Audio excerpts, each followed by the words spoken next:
They called her cursed. They called her monster. Tonight, she would prove them all wrong, or die trying. Poppy stood in chains before the Alpha King, her twisted form drawing gasps from the court. Half woman, half wolf, she was everything they feared. But when his 6 sisters began their nightly descent into death, dancing toward oblivion in a realm no one could reach, she offered what no one else dared: answers, her life for their truth. The king's cold eyes met hers, and for the first time in her wretched existence, someone actually listened. Stay until the end to see how the girl the world rejected became the queen who broke fate itself. Like this video if you believe intelligence beats cruelty, and comment what city you're watching from. The first time Poppy's stepmother tried to kill her, she was 7 years old. It started with a cup of tea. Honey sweetened, still steaming, placed beside her thin pallet in the attic with a smile that didn't reach her stepmother's eyes. Poppy remembered staring at that cup, her small hands wrapped around its warmth, feeling something twist in her gut that had nothing to do with hunger. "Drink up, dear," Elara had said, her voice syrup smooth. "You look so pale."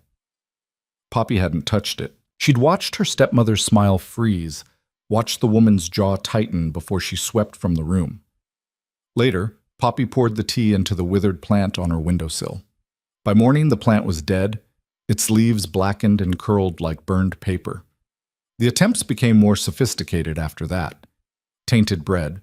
A pillow held too long over her face during what should have been a comforting embrace. A loose stone at the top of the stairs that sent Poppy tumbling, breaking her wrist in 2 places. Each time, Poppy survived through pure stubbornness and the animal instinct that something wasn't right, that the woman who married her father wanted her gone. She never told anyone. Who would believe her? Elara was beloved in their small village of Thornwick, beautiful, gracious, charitable to everyone except the gangly, awkward stepdaughter who looked nothing like the golden child Elara brought with her. Celeste. Perfect, radiant Celeste with her honey-colored hair and laugh like bells. Celeste who could do no wrong, who drew admirers like moths to flame, who never had to sleep in the attic or wear clothes that didn't quite fit or wonder if dinner would include a side of poison. By the time Poppy turned 15, she'd stopped hoping things would change. Hope was a luxury for people who had futures. She had survival, and that would have to be enough. Then came the night everything shattered. Poppy woke to wrongness, the kind of wrongness that crawled under your skin and screamed that something terrible was happening, even if you couldn't name it. Her body felt like it was being torn apart from the inside, bones grinding against each other, skin stretching and reforming in ways that defied nature. She tried to scream, but what emerged was something between a howl and a sob. Her father burst through the attic door first, Elara close behind. The oil lamp in his hand illuminated the scene like a tableau from a nightmare. Poppy on the floor, her body contorting, fur sprouting along her arms, her face elongating into something that was neither fully human nor fully wolf. "What did you do?" her father breathed, horror etched across his features. "I didn't—" Poppy gasped, but her voice came out mangled, half words and animal sounds. "Please, she's cursed," Elara whispered, and there was something in her voice that Poppy would remember later. Not surprise. Satisfaction. "She's been cursed. Oh, Thomas, your daughter is cursed." "Your daughter, not our daughter, never our daughter." Poppy's father stepped back, his face pale. "How?" "Dark magic," Elara said, moving closer to him, away from Poppy's writhing form. "She must have dabbled in something forbidden. I warned you, Thomas. I told you she was strange, that she spent too much time alone in the woods." "I didn't!" Poppy tried to say, but the transformation was accelerating. Her hands curved into claws, her spine arched unnaturally. Through the haze of agony, she saw Celeste peering around the doorframe, her blue eyes wide. Not with horror, with something else, something that looked almost like pity, or maybe triumph. The transformation stopped before completion, leaving Poppy trapped in a half-state. Her body was still recognizably human in shape, but covered in dark fur. Her face had elongated, her teeth sharp, her eyes more wolf than woman. When she finally managed to stand, she caught sight of herself in the small, cracked mirror on her wall. The creature staring back was the stuff of children's nightmares. "Get it out," Elara said softly. "Thomas, you have to get it out of this house. Think of Celeste, Think of what the neighbors will say. Will it, not even her anymore. Poppy's father stood frozen, warring emotions playing across his face. Poppy wanted to beg, to plead, to remind him that she was his daughter, that he used to call her his little wildflower, that he once loved her. But when she opened her mouth, only a low whine emerged. "The old gamekeeper's cottage," he finally said, his voice hollow, "at the edge of the woods. It can stay there." Relief and devastation warred in Poppy's chest. At least he wasn't throwing her out completely. At least, no one can know she's there, Elara added quickly. No one can know she's ours, for Celeste's sake. You understand, don't you, Thomas? He nodded slowly, and something inside Poppy broke that had nothing to do with curses or transformations. They moved her in the dead of night. Her father wouldn't look at her, wouldn't speak to her. He left her in the cottage with a bag of old clothes and a hunting knife, then turned and walked away without a word. Poppy spent the first week trying to reverse the curse.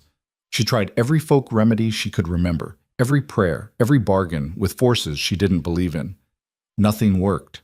The half-state remained, permanent and unbreakable. The second week, she tried to die. She stood at the edge of the ravine near the cottage, looking down at the rocks below, and seriously considered jumping. It would be quick. It would be over. No more pain, no more fear, no more being a monster. But when she closed her eyes, all she could see was Elara's face. That moment of satisfaction, that flash of something that looked too much like planned success. Poppy stepped back from the edge. If Elara wanted her gone, really, truly gone, then there was more to this curse than simple misfortune. And if there was more to it, then maybe there was a way to undo it. She just had to survive long enough to find out how. The third week, she started learning to live with what she'd become. The curse brought changes beyond appearance. Her senses sharpened to predatory levels. She could hear a rabbit's heartbeat from 50 yards away, could smell rain coming hours before it arrived, could see in darkness as clearly as daylight. Her strength had increased too. She could lift fallen logs that would have required 3 grown men, could run for hours without tiring. The isolation was harder than the physical changes. Thornwick wasn't large and news traveled fast in small villages.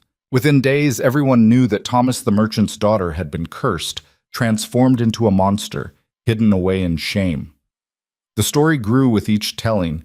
By the time it circulated back to Poppy through whispers she overheard while hunting at night, she'd supposedly murdered a witch, defiled a sacred grove, and made a pact with demons. None of it was true. All of it stuck. The few times she ventured near the village, children screamed and ran. Adults grabbed pitchforks and torches. Once old Mrs. Brennan, who used to slip Poppy extra apples at market, threw a rock that caught her above the eye, leaving a scar that never quite healed. So Poppy stopped trying. She kept to the woods, to the shadows, to the thin existence of someone the world had decided didn't deserve to be seen. Months bled into years.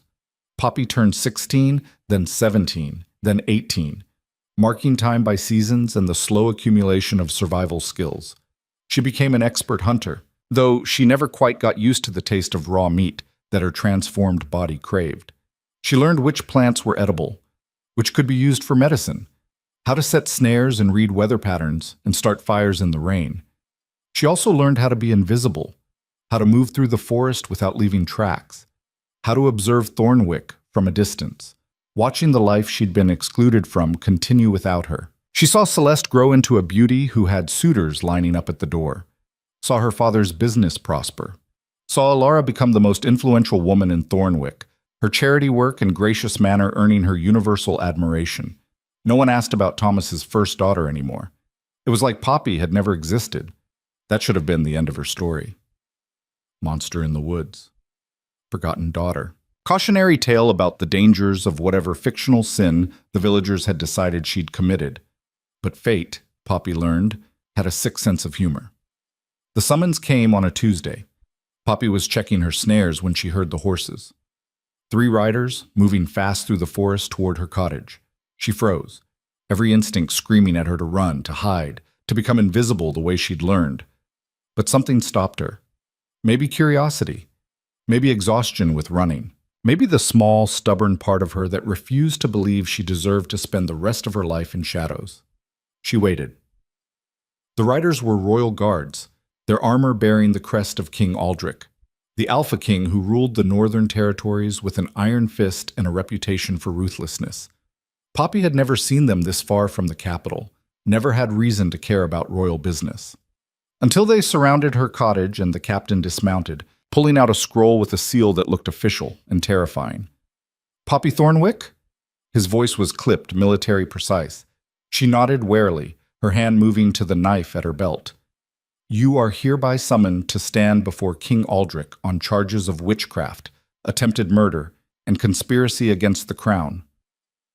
The words hit like a physical blow. "What? I've never even been to the capital. I don't know anything about—" "Someone's accused you," another guard cut in, his face twisted with disgust as he looked at her. "That's all that matters. You come willingly, or we drag you. Choose." Poppy's mind raced. Accused? By whom? For what? She'd been hiding in the woods for 3 years, hadn't interacted with anyone except the occasional hunter she scared off accidentally. Unless someone wanted to make sure she stayed gone permanently. "Who accused me?" she demanded. The captain's expression didn't change. "That information will be provided at trial. Now, your choice." She could run. Her transformed body was faster than horses in the forest. She knew these woods better than anyone. She could disappear so completely they'd never find her. But if she ran, she'd prove whatever accusations they'd leveled against her. She'd spend the rest of her life being hunted instead of just hidden. And some small, angry part of her was tired of being treated like she deserved this existence. "I'll come," she said quietly, "but I'm innocent." The guard who'd spoken before laughed, short and bitter. "Sure you are. They all are." They bound her wrists in iron chains that bit into her fur-covered skin. The metal burned, whether from some enchantment or just her body's reaction to captivity, Poppy couldn't tell. They didn't offer her a horse, forcing her to walk between the riders as they headed toward the capital. It took 2 days of brutal travel. The guards rotated shifts, but never rested long enough for Poppy to sleep. Whenever she stumbled, they jerked the chains forward, laughing when she fell. They called her monster, cursed thing, abomination. One of them suggested they just kill her on the road and save everyone the trouble. The captain overruled him, but only barely. Poppy focused on putting one foot in front of the other, on breathing, on not giving them the satisfaction of seeing her break. She'd survived Alara's poison. She'd survived the curse. She'd survived 3 years alone in the wilderness. She could survive this too. The capital of Silvercrest rose from the landscape like a crown of stone and steel. Massive walls surrounded the city, guard towers at every corner. The palace itself dominated the skyline, all sharp angles and defensive architecture. This was a fortress, not a fairy tale castle. A place built for war and rule, not beauty. They entered through a side gate, avoiding the main streets. Poppy caught glimpses of the city through narrow alleyways, shops and taverns, street vendors and children playing, normal people living normal lives while she was paraded past in chains like a criminal. The palace dungeons were exactly as unpleasant as expected. Dark, damp, smelling of despair and old blood.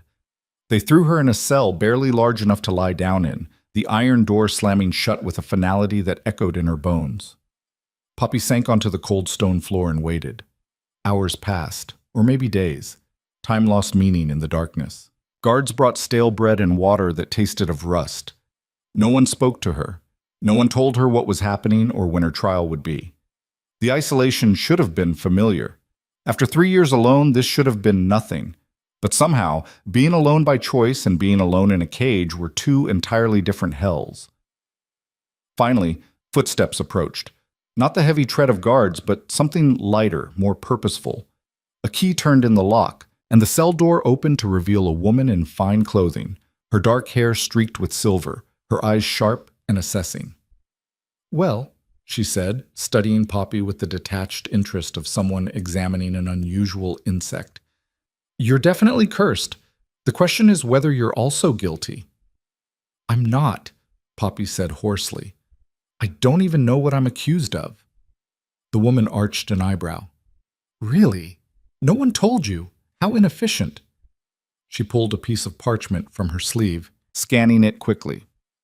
You stand accused of placing a curse on the royal princesses, all 6 of them. They dance themselves to exhaustion every night, wear through iron-soled shoes, and grow weaker by the day. Multiple witnesses have testified to seeing a creature matching your description near the palace on the nights the curse began. Poppy's blood went cold. That's impossible. I've never been to the palace. I've been living in a cottage in the woods near Thornwick for 3 years. Ask anyone. She stopped. Because who was there to ask? Who would vouch for the monster in the woods? Convenient, the woman said dryly. No alibi, no witnesses, just your word against multiple testimonies from respected citizens. Who testified? Poppy demanded. Who would even know what I look like? I don't go near people. That, the woman said, is an excellent question, one you'll have the opportunity to ask tomorrow at your trial. She turned to leave, then paused. For what it's worth, I don't think you did it. The magic doesn't smell right, but what I think doesn't matter. What matters is what the king believes, and right now, he believes his sisters are dying and someone needs to pay for it. Wait, Poppy called as the woman started to close the door. Who are you? Lady Morgana, the king's advisor on matters of magic and curses. I'm the one who'll be determining whether you live or die. She offered a thin smile. Sleep well. The door clanged shut, leaving Poppy alone with her thoughts and rising panic. Someone had set her up. Someone who knew what she looked like, who knew where she lived, who wanted her blamed for a crime she didn't commit. The list of people who fit that description was very, very short. Poppy leaned back against the cold stone wall and laughed, the sound coming out broken and bitter. After 3 years of hiding, of surviving, of trying to just exist without bothering anyone, this was how it ended. Framed for a crime she didn't commit, about to be executed for a curse she didn't cast. Unless she could prove her innocence. Unless she could figure out who really cursed the princesses and why. Unless she could do the impossible. Again. The next morning, at least Poppy assumed it was morning based on the change in guard shifts, they came for her. New chains, heavier than before, enchanted with runes that made her skin burn. 4 guards this time, weapons drawn, as if she might suddenly transform into something even more monstrous in attack. She didn't. She just walked, head high, refusing to give them the satisfaction of seeing her fear. The throne room was massive, designed to intimidate. Vaulted ceilings, pillars carved with battle scenes, tapestries depicting the kingdom's bloody history. At the far end, elevated on a dais of black stone, sat the throne itself, and on it, the Alpha King. Aldrich was younger than Poppy expected, maybe 30, with dark hair and eyes the color of winter ice. He wore power like a second skin, radiating authority and barely controlled violence. This was a man who'd earned his crown through strength and held it through fear. Standing in formation behind the throne were 6 women in varying stages of exhaustion, the princesses. Sisters sharing the same dark hair and aristocratic features as their brother, but where he radiated power, they looked like ghosts. Pale skin, dark circles under their eyes, moving with the careful deliberation of people whose bodies were failing them. The youngest couldn't have been more than 16. The oldest, maybe 25. All of them were dying. Poppy felt something twist in her chest that had nothing to do with self-preservation. Whatever curse was killing them, it was cruel and slow. A punishment designed to cause maximum suffering. Poppy Thornwick, Aldrich's voice cut through the room like a blade. You stand accused of witchcraft and attempted murder of the royal family. How do you plead?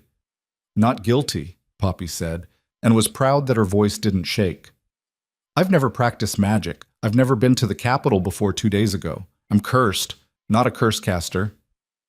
Aldrich leaned forward, his eyes narrowing. Then explain how multiple witnesses saw a creature matching your exact description lurking near the palace on the nights the curse began. I can't explain it, Poppy admitted, because I wasn't here, but someone wants you to think I was. Convenient. The king's tone could have frozen fire. Tell me, creature, what proof do you offer of your innocence?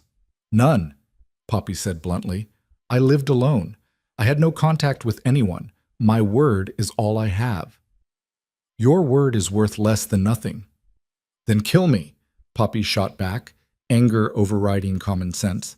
If you've already decided I'm guilty, if my word means nothing, then stop wasting time with a trial and just execute me now. Gasps echoed through the court. The guards' hands moved to their weapons. But Aldrich held up one hand, stopping them. His expression hadn't changed, but something flickered in those cold eyes. Interest, maybe, or recognition of something familiar. You have no fear, he observed. I have plenty of fear, Poppy corrected. I'm just tired of running from it. If I'm going to die, I'd rather do it on my feet than on my knees. How noble, someone sneered from the crowd. Poppy turned to see a man in elaborate robes, his beard oiled and perfumed, looking at her with undisguised contempt. The monster pretends to have dignity. Lord Castellan, Aldrich said mildly, you'll speak when spoken to. The rebuke was soft but effective. The man's face flushed, but he fell silent. Aldrich returned his attention to Poppy. You claim you're innocent, that someone framed you. Do you have any proof of this accusation? Any idea who might want to see you blamed? Poppy hesitated. Accusing Alara without evidence would make her sound desperate and vindictive. But what choice did she have? My stepmother, she said quietly. Alara Thornwick. She's tried to kill me before, multiple times. The curse that transformed me. I think she was behind it. You think? Aldrich's tone was skeptical. I was 7 when she married my father. I was 15 when I was cursed. In those 8 years, she tried to poison me at least 6 times, orchestrated several accidents, and generally made it clear she wanted me dead. When the curse happened, she seemed satisfied, not surprised, and she was the one who insisted I be hidden away, that no one could know I existed. A stepmother's cruelty, Lady Morgana spoke up from her position near the throne. Tragic but hardly proof of magical conspiracy. Do you have any evidence linking her to the princess's curse specifically? No, Poppy admitted, but nothing, Aldrich cut her off. Accusations without proof are meaningless. You've offered no defense, no alibi, no evidence of your innocence. On the other hand, we have multiple witnesses who saw a creature like you near the palace, and the timing matches the curse's inception exactly. Then let me prove it, Poppy said desperately.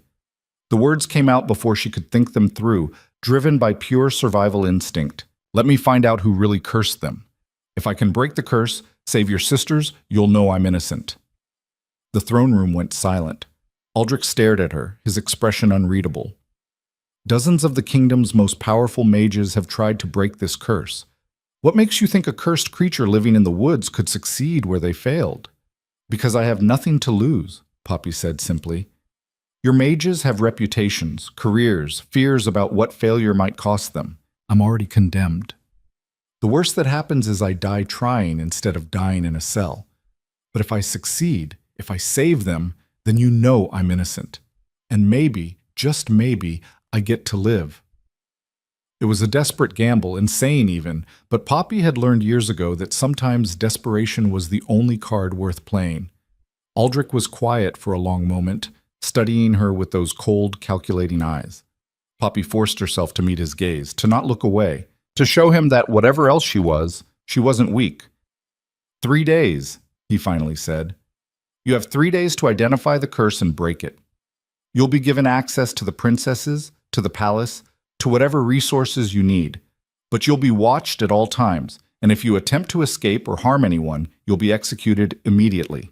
Understood? Understood, Poppy breathed. And if you fail, Aldrich continued, his voice dropping to something dangerous and cold, your death won't be quick. I'll make sure of that. Fair enough, Poppy said, even though her heart was hammering against her ribs. I won't fail. We'll see, Aldrich said. He gestured to the guards. Take her to chambers near the princess's wing. Under guard. Someone bring Lady Morgana's notes on the curse. And someone... He paused, something that might have been dark humor crossing his face. Someone find this creature some decent clothes. If she's going to save my sisters or die trying, she might as well look presentable doing it. As the guards led her away, Poppy caught sight of the princesses again. 6 pairs of eyes watched her go. expressions ranging from hope to skepticism to exhaustion too deep for emotion. She'd just promised to save them, to break a curse that the kingdom's most powerful magic users couldn't touch, to prove her innocence and her worth in 3 days or die. It should have been terrifying. It should have felt impossible. But as Poppy was led through the palace halls, past tapestries and guards and the trappings of power she'd never experienced, all she felt was a strange, fierce determination. She'd survived Alara's poison. She'd survived the curse that made her a monster. She'd survived 3 years alone in the wilderness and 2 days of brutal travel in chains. She wasn't going to die in a palace. She was going to solve this mystery, save those princesses, and prove that the girl the world rejected was stronger than anyone imagined. Starting now, the chambers they assigned her were better than any place Poppy had slept in years, which wasn't saying much considering her recent accommodations had been a dungeon cell, and before that, a rotting gamekeeper's cottage. The room had an actual bed with sheets, a window that wasn't barred, and a basin of clean water. It also had 2 guards stationed outside the door and another watching from the hallway window, crossbows loaded. Not exactly a vote of confidence. A servant girl arrived with clothes, practical riding pants and a tunic, nothing fancy, but clean and whole. The girl left them on the bed without making eye contact, practically running from the room. Poppy couldn't blame her.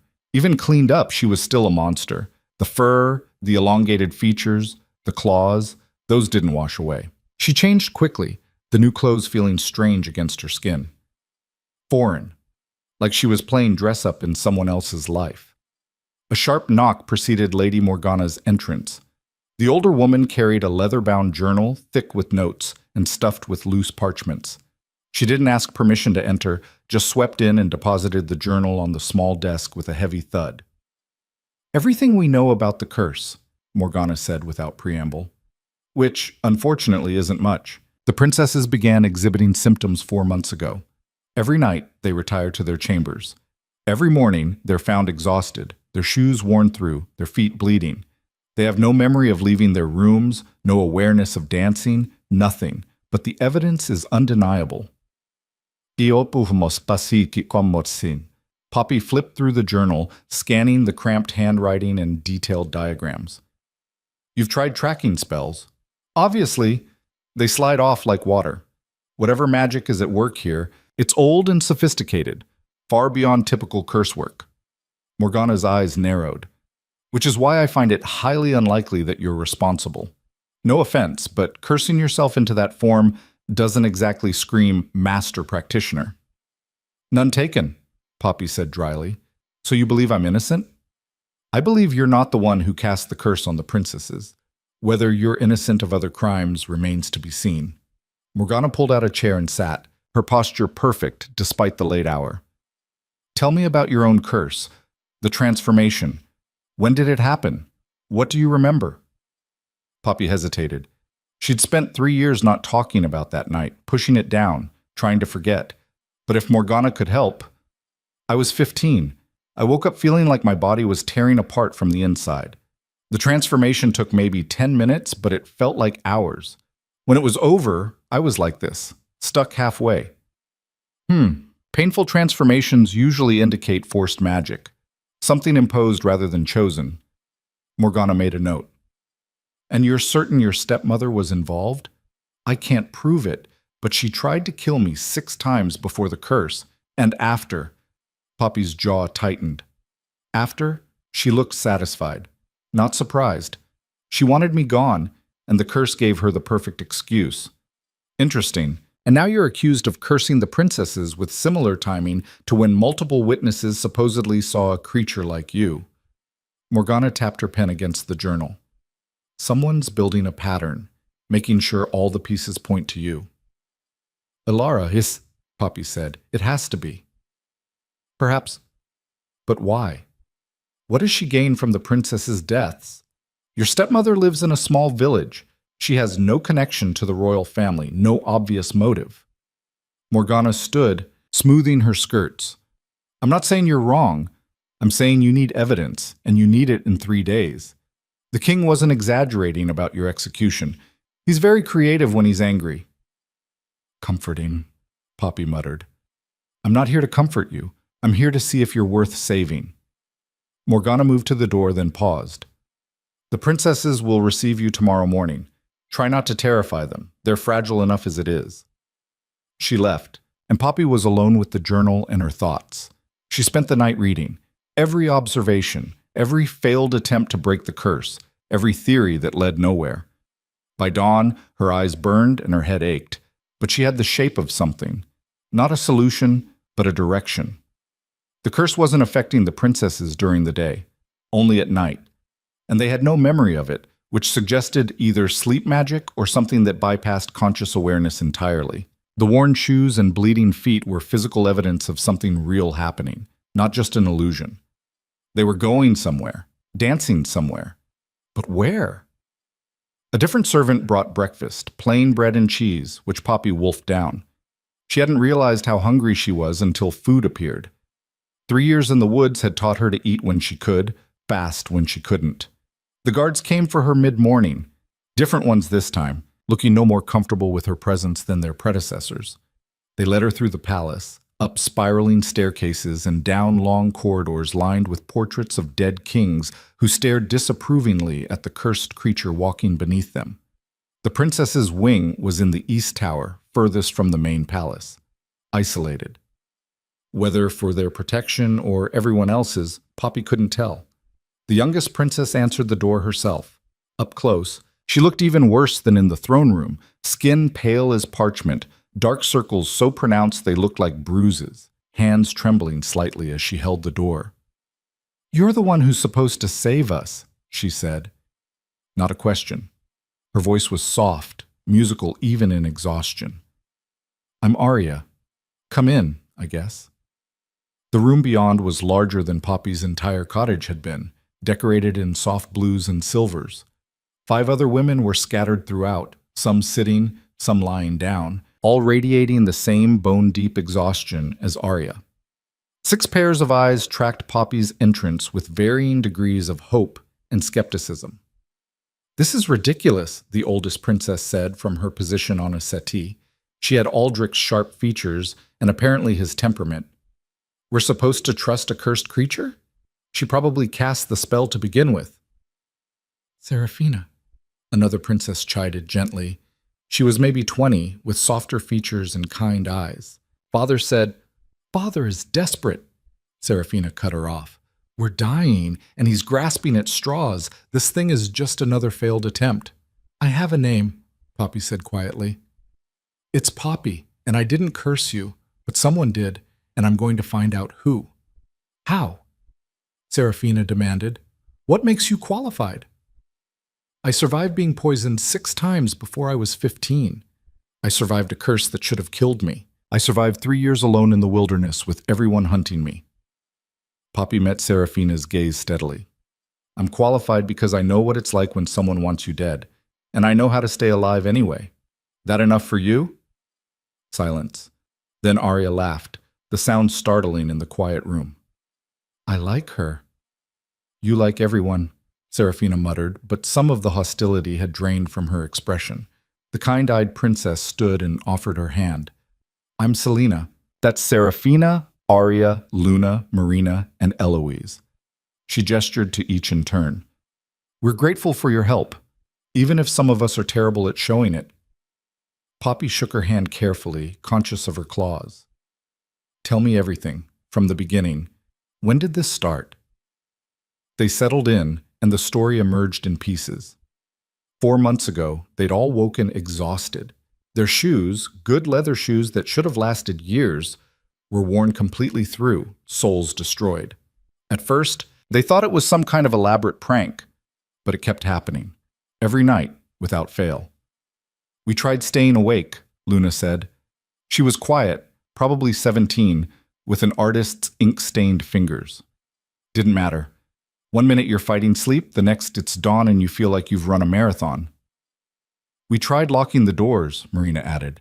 She and Luna were clearly twins, similar features, but Marina's fingers were clean and her posture more rigid. Military training? Maybe. "Bolting them from inside didn't work.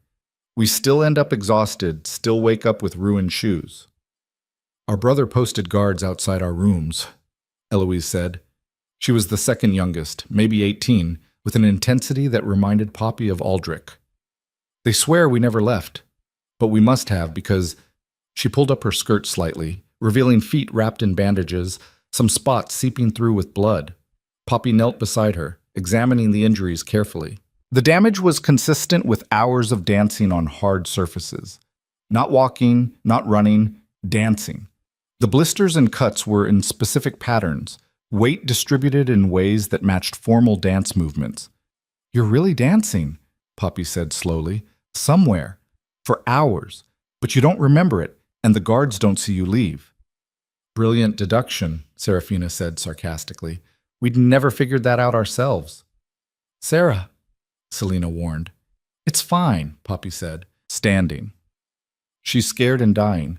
Sarcasm's cheaper than tears." She turned back to Serafina. "Here's what I don't understand. Why dancing? Curses are usually more direct, wasting sickness, madness, sleep that never ends. But this? Making you dance every night until you're exhausted? That's specific, personal. Someone's making a point." "What point?" Arya asked. "I don't know yet, but curses always have logic, even when they're cruel. Figure out the logic. You figure out who cast it and why." Poppy paced the room, thinking. "Can I see your bedchambers, where you sleep?" They showed her. 6 identical rooms branching off from the main sitting area, each decorated to the princess's taste, but structurally the same. Poppy examined every inch, floors, walls, windows, furniture, looking for hidden doors, magical symbols, anything that might explain how they were being transported. Nothing. She was inspecting Arya's wardrobe when she noticed it, a faint shimmer around the bed, visible only from certain angles in specific light. Not quite invisible, not quite there. "Morgana!" Poppy called to the guards outside. "Get Lady Morgana! Now!" The older woman arrived quickly, her sharp eyes immediately catching what Poppy had found. She pulled out a small crystal on a chain, holding it near the shimmer. The crystal glowed faintly green. "Portal magic," Morgana breathed. "Very old, very subtle. I didn't detect it before because it's dormant during the day. But at night it activates and takes them somewhere," Poppy finished. "Can you trace where?" "No. Portal magic this sophisticated is designed to be untraceable, but if you went through..." Morgana looked at Poppy speculatively. "If someone went through while it was active, they could follow the princesses, see where they're going." "Absolutely not," Serafina said immediately. "We're not sending her through some unknown portal. She could be working with whoever cursed us." "If I was working with them, why would I point out the portal?" Poppy asked reasonably. "To gain our trust, to get inside our defenses." Serafina crossed her arms. "I don't trust you." "Good," Poppy said. "Don't, but I'm still the best chance you've got." She turned to Morgana. "Tonight. I'll go through when it activates. Follow them wherever they're going." "That's insane," Marina said. "You have no idea what's on the other side." "No," Poppy agreed. "But sitting here debating it won't save your lives. I have 3 days. I'm not wasting one of them on fear." Arya moved to stand beside Poppy, swaying slightly with exhaustion. "I think she should do it. What's the worst that happens? She dies? We're already dying. At least this way, someone might find out why." "Arya!" Selena gasped. "What?" "It's true." Arya's smile was tired but genuine. "I'm voting yes. Who else?" Slowly, reluctantly, hands rose. Even Serafina, though she looked furious about it. "It's settled then," Morgana said. "Tonight, you follow them through the portal. I'll monitor from this side. If you're not back by dawn..." She didn't finish the sentence. "I'll be back," Poppy said with more confidence than she felt. The day crawled by. Poppy tried to rest, knowing she'd need her strength, but sleep wouldn't come. Her mind kept spinning through possibilities, scenarios, dangers. She'd fought wolves, bears, desperate men in the woods, but she'd never faced magic deliberately designed to kill.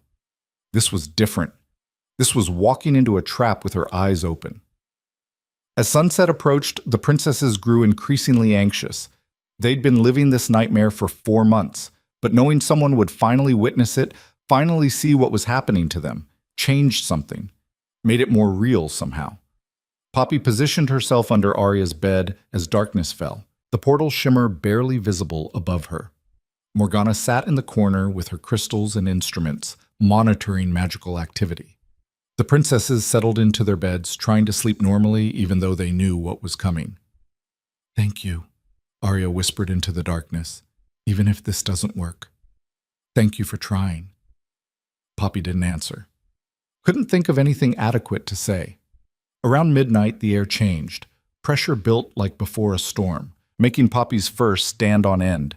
The shimmer above her intensified, becoming a swirling vortex of silver and shadow. And then, as one, all 6 princesses sat up. Their eyes were open but unseen, moving with eerie synchronization.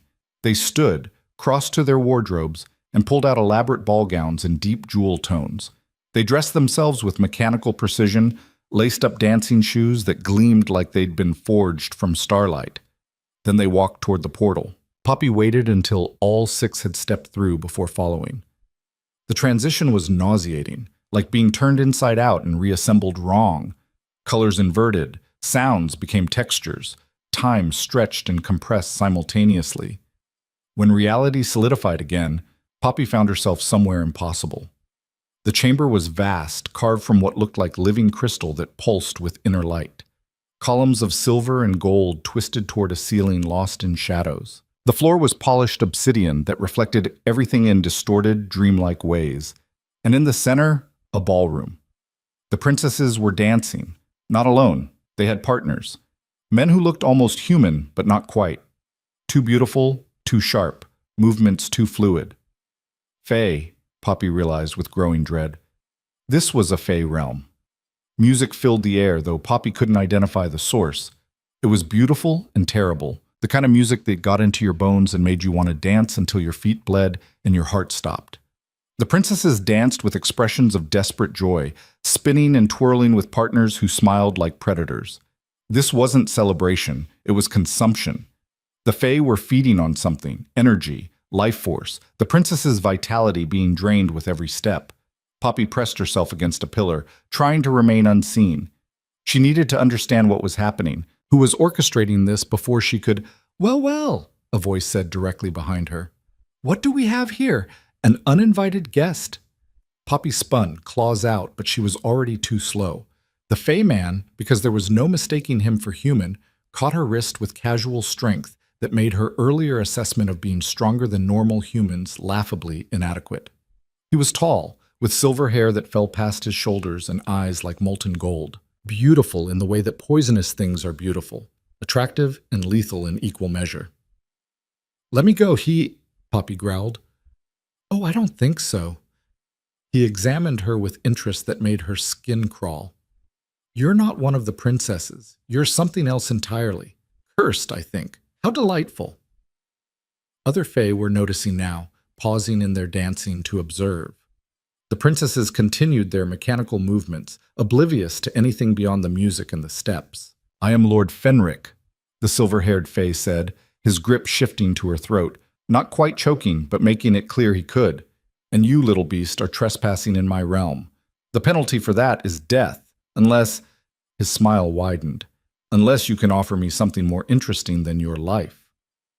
Poppy's mind raced. She was outmatched physically, outnumbered, in a realm where the rules of reality didn't apply. Fighting was suicide. Running was impossible. That left only one option.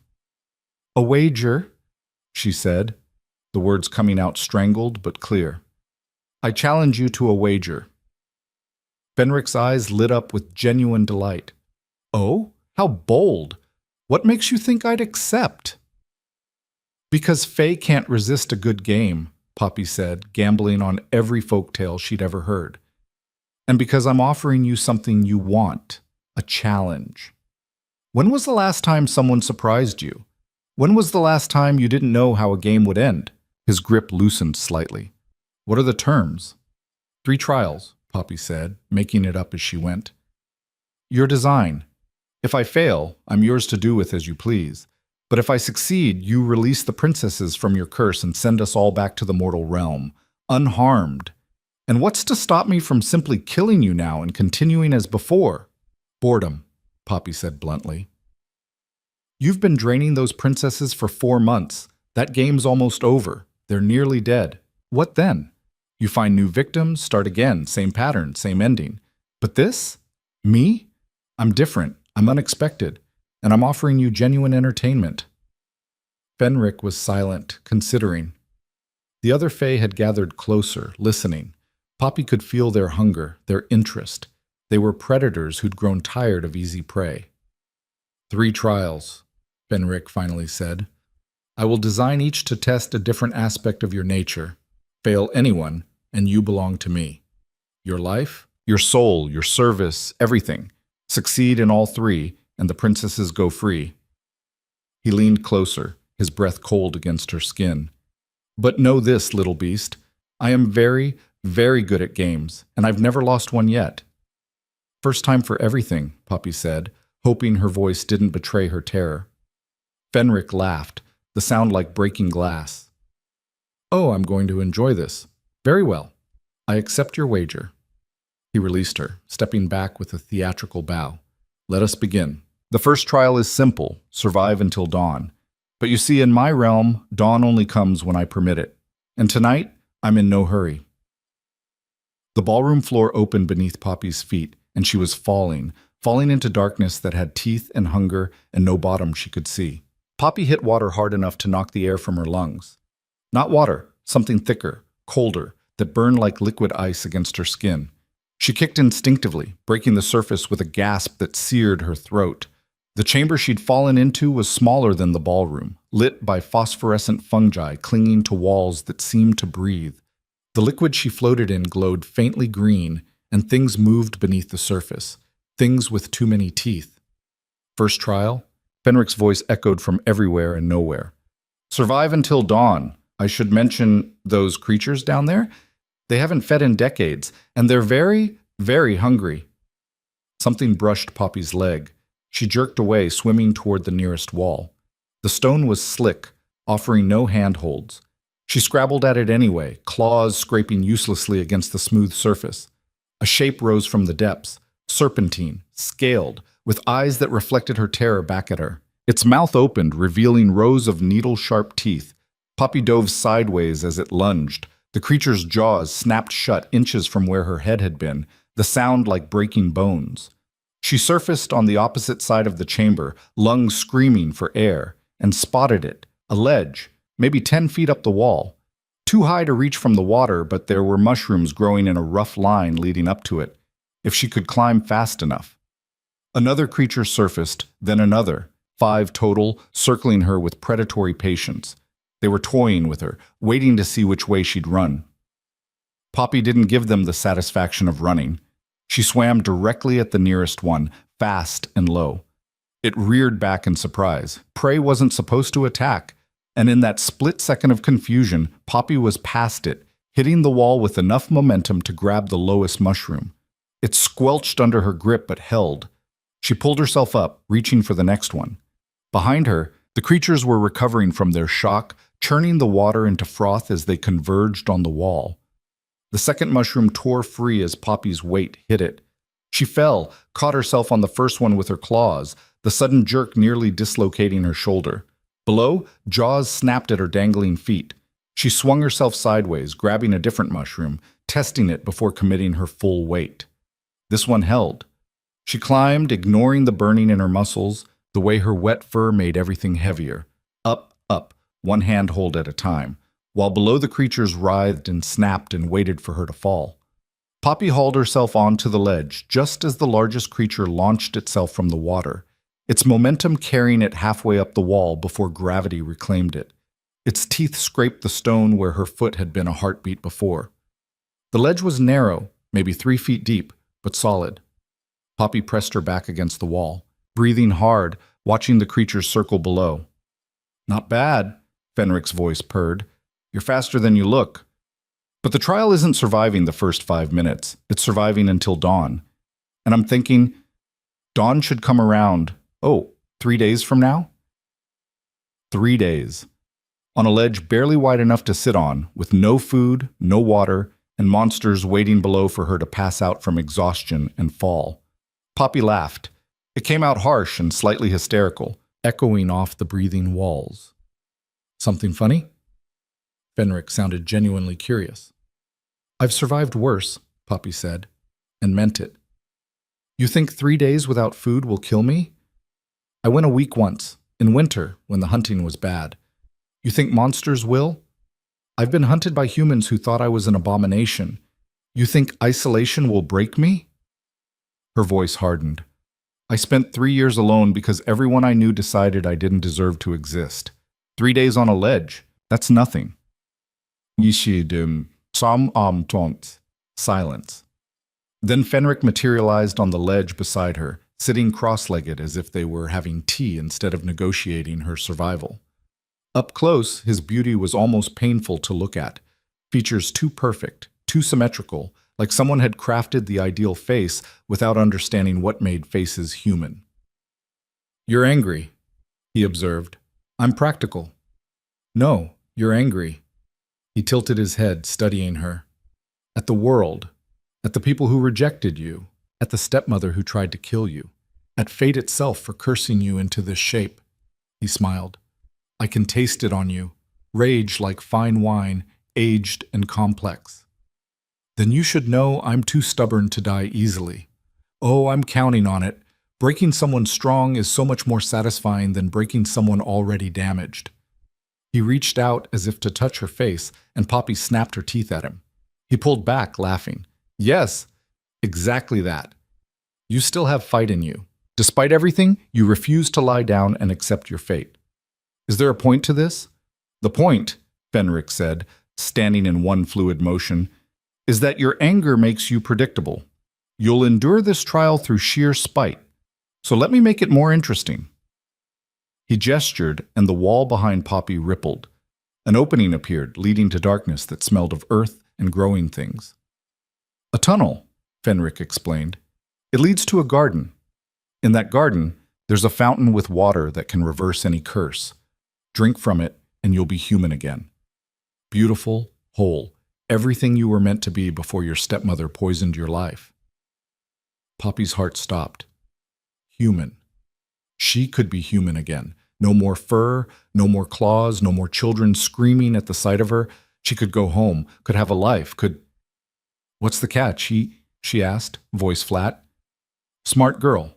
The catch is this. The moment you enter that tunnel, the trial ends. You forfeit. The princesses remain cursed. You become mine. And whatever fate I design for you will make this ledge look like paradise. His golden eyes gleamed. But you'll be human when you suffer it. Isn't that worth it? To finally be yourself again? It was a test.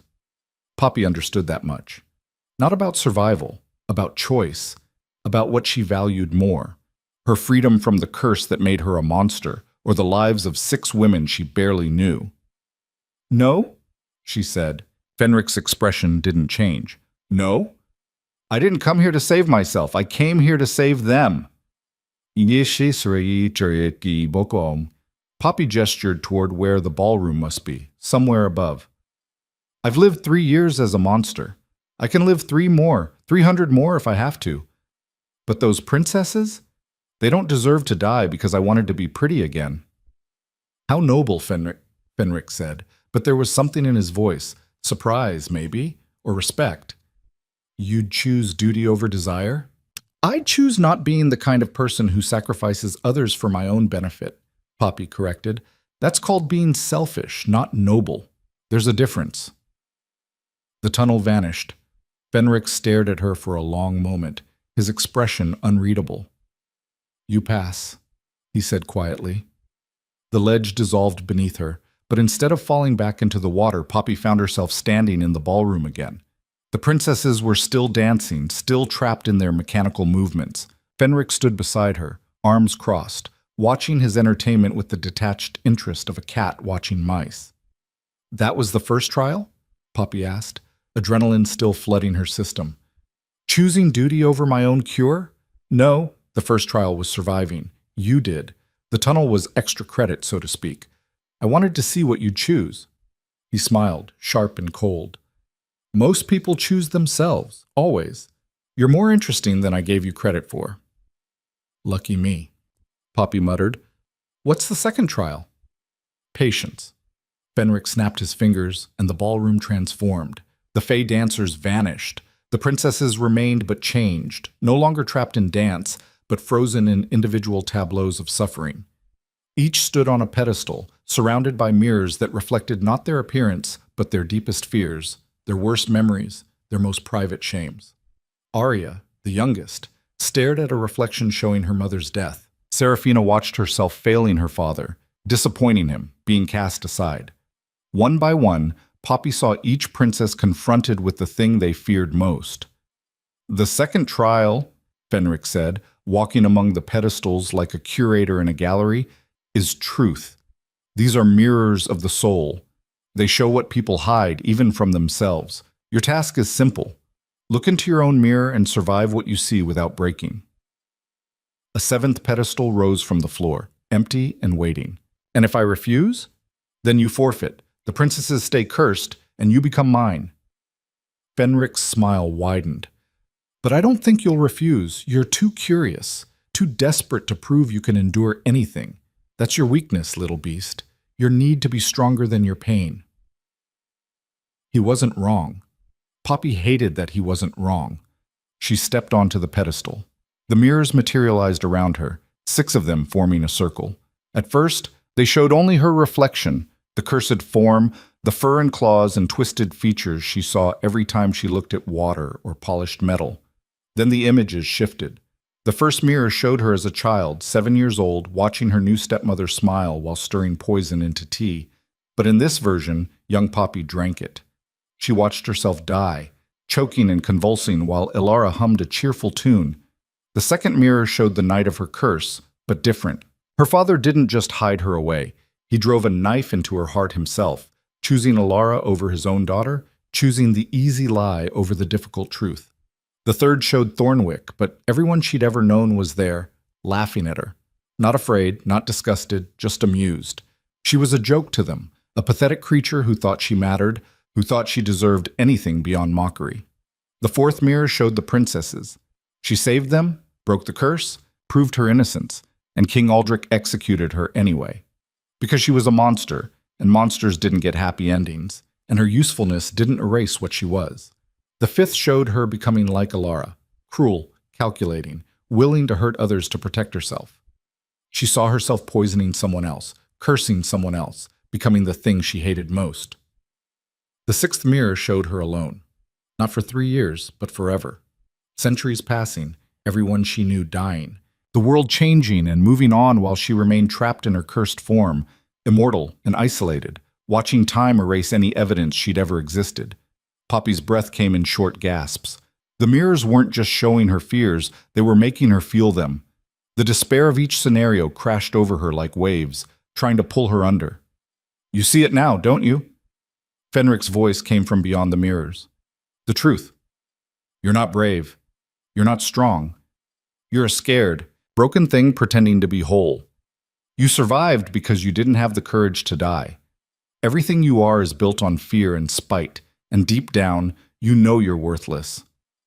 The mirrors pulsed, the images intensifying. Poppy felt herself breaking, felt the tears she'd held back for 3 years finally forcing their way out. You're right, she said, voice cracking. I am scared. I am broken. The mirrors flickered, as if surprised. I'm terrified every single day, Poppy continued, words spilling out like blood from a wound. I'm scared I'll die alone. I'm scared I deserved what happened to me. I'm scared that somewhere deep down I'm as rotten as Elara, that the curse just revealed what was already there. The mirrors began to crack, thin fractures spreading across their surfaces. But you know what? Poppy's voice grew stronger. Being scared doesn't make me weak. Being broken doesn't make me worthless. I'm scared and I do it anyway. I'm broken and I keep fighting. Every day I wake up and choose to survive instead of giving up. That's not weakness. That's the opposite. The cracks widened, light bleeding through. You want to break me by showing me my fears? Fine, I'll look. I'll feel them. I'll let them hurt. Poppy stared directly into the sixth mirror, into the reflection of eternal isolation. But I've been hurting for years and I'm still standing, so go ahead, show me worse. I'll survive that too. The mirrors shattered simultaneously, exploding into fragments that dissolved before hitting the ground. Poppy stood alone on the pedestal, shaking but upright. Fenric slow clapped, the sound mocking. Well done. You faced your truth and didn't shatter. Impressive. He circled the pedestal, evaluating. 2 trials passed. 1 remains. The ballroom shifted again. The pedestals vanished, the princesses disappeared, and Poppy found herself in a garden, not like any garden she'd seen before. This one grew impossible things, trees with silver leaves and golden fruit, flowers that sang in harmony, grass that felt like silk beneath her feet. And in the center, a fountain, clear water bubbling up from a source that glowed with inner light. The same fountain from the tunnel, the cure. The 3rd trial, Fenric said, materializing beside the fountain, is the simplest and the hardest. I offer you a choice, a real one this time. Not a trick, not a test of character, a genuine offer. He dipped his hand into the fountain, the water sparkling as it ran through his fingers. Drink from this fountain, and your curse will break. You'll be human again, more than human. You'll be beautiful beyond measure, healthy, strong. I'll send the princesses home unharmed, completely free of my curse. You'll have saved them, saved yourself, and earned your freedom. And? Poppy asked, because there was always an and. And you'll stay here, with me, as my equal, not my prisoner. I'll teach you magic, show you wonders your mortal world can't imagine. We'll be partners in this realm, ruling together. Fenric's expression was earnest for the first time, almost vulnerable. I'm offering you everything, Poppy. Power, beauty, freedom from the pain that's defined your existence. All you have to do is choose to stay. It should have been an easy refusal. Stay in the Fey realm with a dangerous, manipulative creature who'd been torturing 6 innocent women for months? Obviously not. But Fenric wasn't lying. Poppy could feel it. Fey couldn't lie directly. That was one truth all the stories agreed on. He was genuinely offering her everything she'd lost, everything she'd dreamed about during 3 years in the woods. Why? She asked. Why offer this? Because you interest me, Fenric said simply. In 300 years, you're the first person to surprise me. The first to pass my trials not through power or magic, but through sheer stubborn will. I want to know what else you're capable of. I want to see what you'd become if you weren't constantly fighting just to survive. He held out his hand. Stay. Choose this. Choose a life where you're valued instead of reviled, where your strength is celebrated instead of feared. Choose to stop suffering.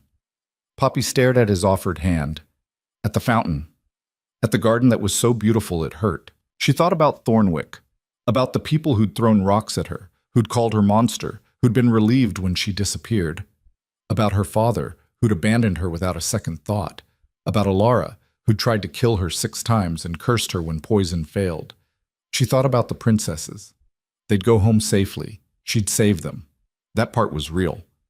And she thought about what she'd be choosing, not just staying in the Fey realm, but choosing to stop fighting, choosing comfort over the constant struggle that had defined her existence since she was 7 years old. It was tempting. It was so tempting.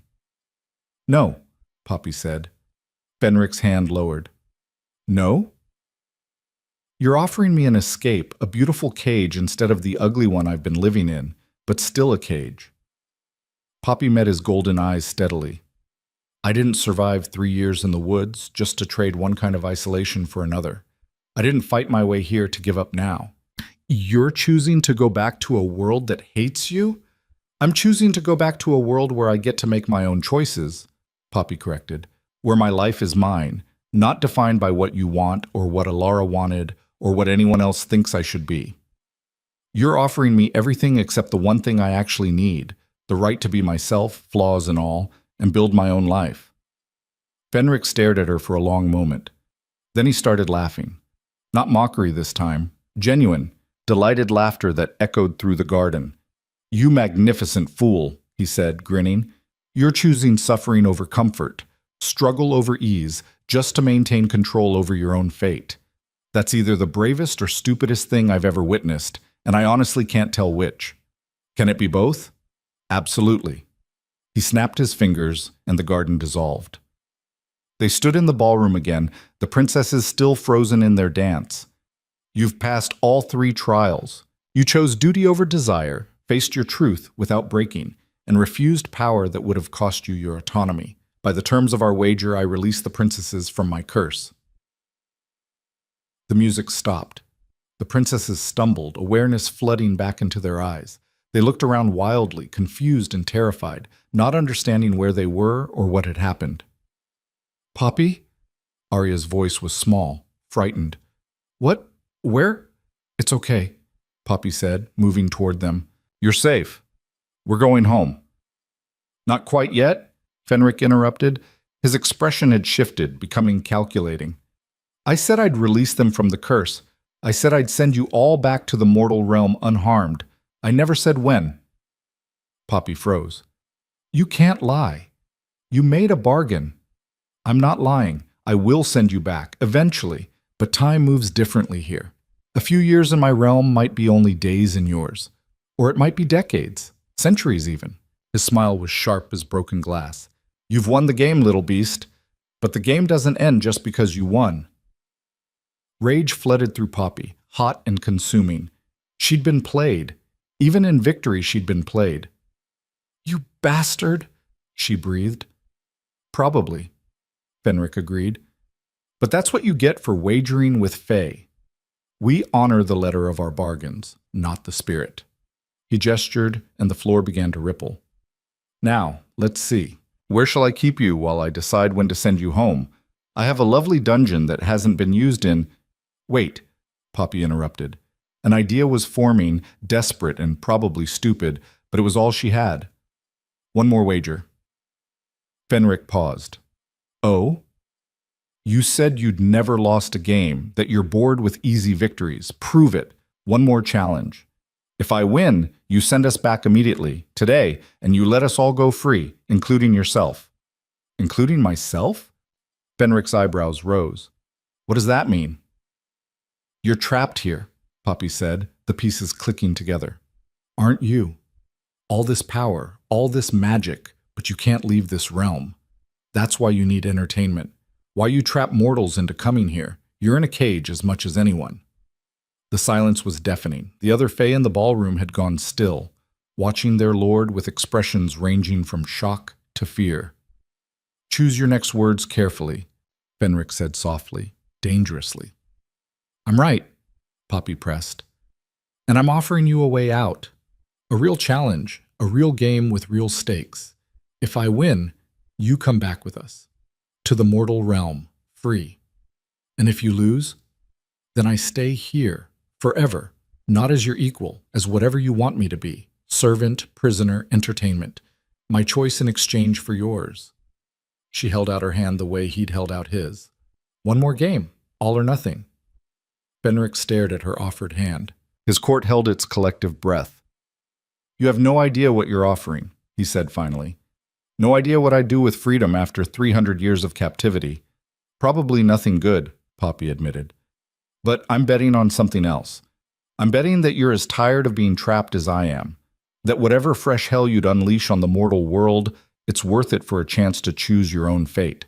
You're insane. We've established that. Poppy kept her hand extended. Do we have a wager? The moment stretched, taut as a bowstring. Then Fenric's hand closed around hers, his skin cold as winter frost. We have a wager, he said. The challenge is this. Behind you is a door. It will open to a room containing 3 objects. One is truth, one is lies, and one is the key to everything. Choose correctly, and we all go free. Choose wrong, and you're mine forever. His smile was vicious. And just to make it interesting, you have to choose without looking, without touching, without using any of your senses except intuition and trust. A door materialized behind Poppy, golden and ornate and radiating menace. That's impossible, she said. Yes, Fenric agreed. But you don't have any other option, so will you trust your instincts or will you fold? Poppy turned to face the door. Behind her, she felt the princess's terror, their exhaustion, their desperate hope. She felt Fenric's predatory anticipation, his certainty that she'd fail. She thought about her life, about every impossible choice she'd faced, every moment she should have died but didn't, about poison and curses and 3 years in the woods, about surviving when survival should have been impossible. "I'll play," she said. The door opened. The room beyond the door was empty. Not dark, not filled with mysterious objects, just empty. White walls, white floor, white ceiling, nothing to choose from because there was nothing there. Poppy stood in the doorway, confusion warring with suspicion. "There's nothing here." "Isn't there?" Fenric's voice came from behind her, amused. "Look closer, or rather, don't look. That was the rule." She closed her eyes, forcing herself to think. The challenge was to choose between 3 objects: truth, lies, and the key to everything, without using her senses. But there were no objects, which meant either Fenric had lied about the challenge, or the objects existed in a way she couldn't perceive normally, or the challenge itself was the trick. "I choose the door," Poppy said. Silence. Then Fenric's laughter, sharp and surprised. "What?" "The door, that's my choice." Poppy turned to face him, certainty building. "You said 3 objects, truth, lies, and the key to everything. But you never said they were in the room. The door is an object. It's solid, real, something I can touch and verify." And how does a door qualify as any of the 3 options? Truth, because it's honestly what it appears to be. No illusion, no trick. Lies, because it promised something behind it that didn't exist. And the key to everything, because it's literally the way through. Poppy smiled, feeling the logic click into place. "You made the challenge impossible by removing the choices. So I'm choosing the only real thing in front of me." Fenric stared at her. His court had gone completely silent, watching their lord with something that looked like shock. "That's..." he started, then stopped. Started again. "That's not how anyone's ever interpreted that challenge before." "Did I get it wrong?" "No." The word came out reluctantly, almost bewildered. "No, you got it exactly right. The door was the answer. Truth, lies, and passage all in one object. I've given this challenge to 11 people over 3 centuries. Every single one walked into the room looking for items that didn't exist and failed when they couldn't find anything." He laughed, the sound containing genuine surprise. "But you didn't even enter. You saw the trick and refused to play it." "So we have a deal?" Poppy pressed. "We all go free? Including you?" Fenric's expression shifted, becoming something Poppy couldn't quite read. "We have a deal. By the terms of our wager, I release the princesses from my curse. I send you all back to the mortal realm immediately, and I..." He paused, as if the words were foreign in his mouth. "I come with you, free of this realm's binding." The ballroom began to dissolve around them, reality unraveling at the edges. The other fae scattered like mist, their forms losing cohesion as Fenric's power withdrew from maintaining the realm. "Wait," one of the princesses, Marina, called out. "What happens to them? Your court?" "They're bound to this realm, not to me," Fenric said dismissively. "They'll survive. They always do. Fae are excellent at adapting to new management." "New management?" Poppy asked. "This realm needs a ruler. Without me, it'll choose someone else. Probably Siobhan. She's been angling for my position for decades." He gestured and the portal appeared before them, swirling silver and shadow. "Shall we? I'd rather not be here when the power transfer happens. It gets messy." The princesses didn't need to be told twice. Arya went first, then Selena, then the others in quick succession. Each stepped through the portal and vanished. Poppy hesitated at the threshold. "If you're lying, if this is another trick..." "I can't lie, remember? You won. Fair and square through cleverness I didn't anticipate." Fenric's smile was sharp. "I honor my bargains, little beast. Always have. Even when they cost me everything." Poppy stepped through. The transition was smoother this time, reality reasserting itself in familiar patterns. Colors corrected themselves. Sounds became sounds again instead of textures. Time resumed its normal flow. Poppy opened her eyes to find herself in the princess's chambers. Dawn light streamed through the windows, painting everything in shades of gold and pink. Lady Morgana stood frozen mid-spell, her hands still raised from whatever magic she'd been attempting. The guards at the door had their weapons half drawn. "By the gods!" Morgana breathed, lowering her hands slowly.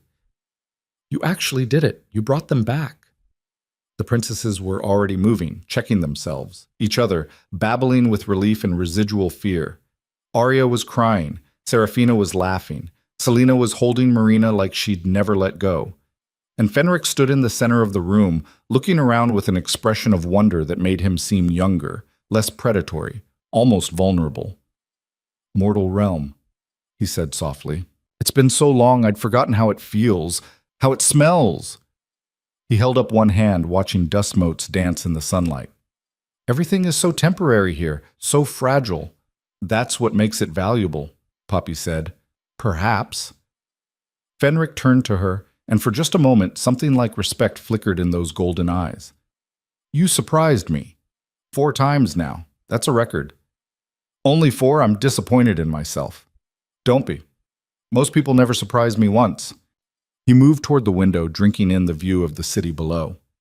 "So, what happens now? You've saved the princesses, proven your innocence, and freed an ancient Fey lord from his prison. Where do you go from here?" Good question. Poppy hadn't thought that far ahead. She'd been so focused on survival, on winning, on not dying that she hadn't considered what came after. "The king," Morgana said, practical as always.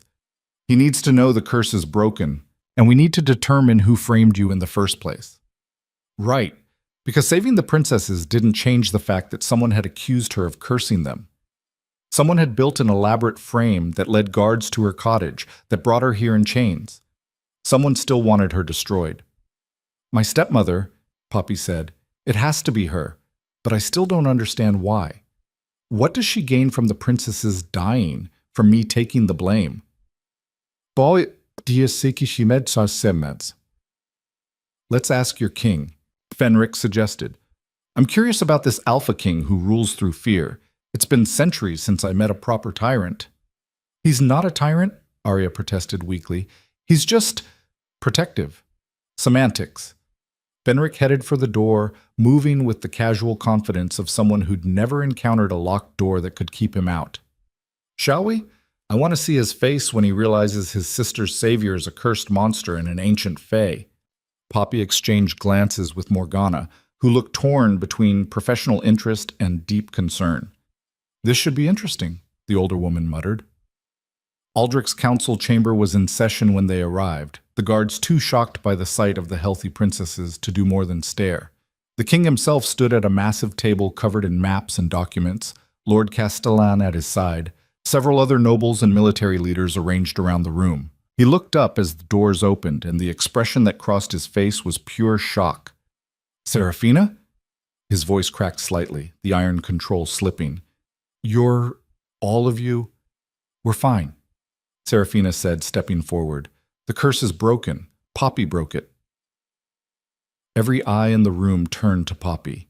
She fought the urge to step back, to hide, to make herself smaller. She'd faced down Fey lords and impossible trials. She could handle a room full of nobles. Probably. "Explain," Aldrich commanded, his gaze moving from Poppy to Fenric with obvious suspicion. "Now. All of it." So they did. Poppy explained the portal, the Fey realm, Fenric's trials. The princesses filled in details about the dancing, the exhaustion, the 4 months of slow death. Morgana provided magical context, explaining the sophistication of the curse. Through it all, Aldrich listened with an expression like carved stone. When they finished, the silence was heavy enough to suffocate. "And him?" Aldrich gestured to Fenric. "What is he?" "I'm the Fey Lord who cursed your sisters," Fenric said cheerfully. "Also the one who's now freed them, so really, it balances out." "Balances?" Aldrich looked like he might have a stroke. "You cursed my sisters for 4 months, nearly killed them, and you think it balances out?" In my defense, it was excellent entertainment, and technically, Poppy freed them, not me. I just honored our bargain. Why? Aldrich's question was directed at Poppy. Why curse them in the first place? Fenric shrugged. Boredom, mostly. Your kingdom is built on a convergence point between realms. Makes it easy to reach through, pull people to my domain. The princess's combined magical potential made them particularly attractive targets. Magical potential? Selena asked. We don't have magic. You do, actually. You've just never accessed it. Royal bloodlines often carry latent power. Fenric examined his nails with apparent disinterest. I was going to drain it slowly over months, then release them before they died. I'm not a monster, despite what you might think. You'd trap them in a curse that was killing them, Aldrich said, voice dangerously quiet. Well, yes, but I wasn't going to let it finish. There's a difference. Fenric met the king's gaze without flinching. I'm bound by bargains, Your Majesty. I can't break them, can't refuse them once accepted. Poppy made a wager. She won. So here we are. Here we are, Aldrich repeated. He turned to Poppy. You saved my sister's lives. You've proven your innocence. For that you have my gratitude and your freedom. His expression hardened. But we still don't know who accused you, who built this frame. I do, Lord Castellan said quietly. Everyone turned to stare at him. The nobleman's face was pale, his hands shaking slightly. I received the accusation, he continued. Anonymous letters, delivered over several weeks, describing a cursed creature near the palace, providing details about its appearance, suggesting it might be connected to the princess's condition. He pulled a stack of parchments from his robes, spreading them on the table. I thought I was protecting the kingdom. I thought, let me see those, Morgana demanded, snatching up the letters.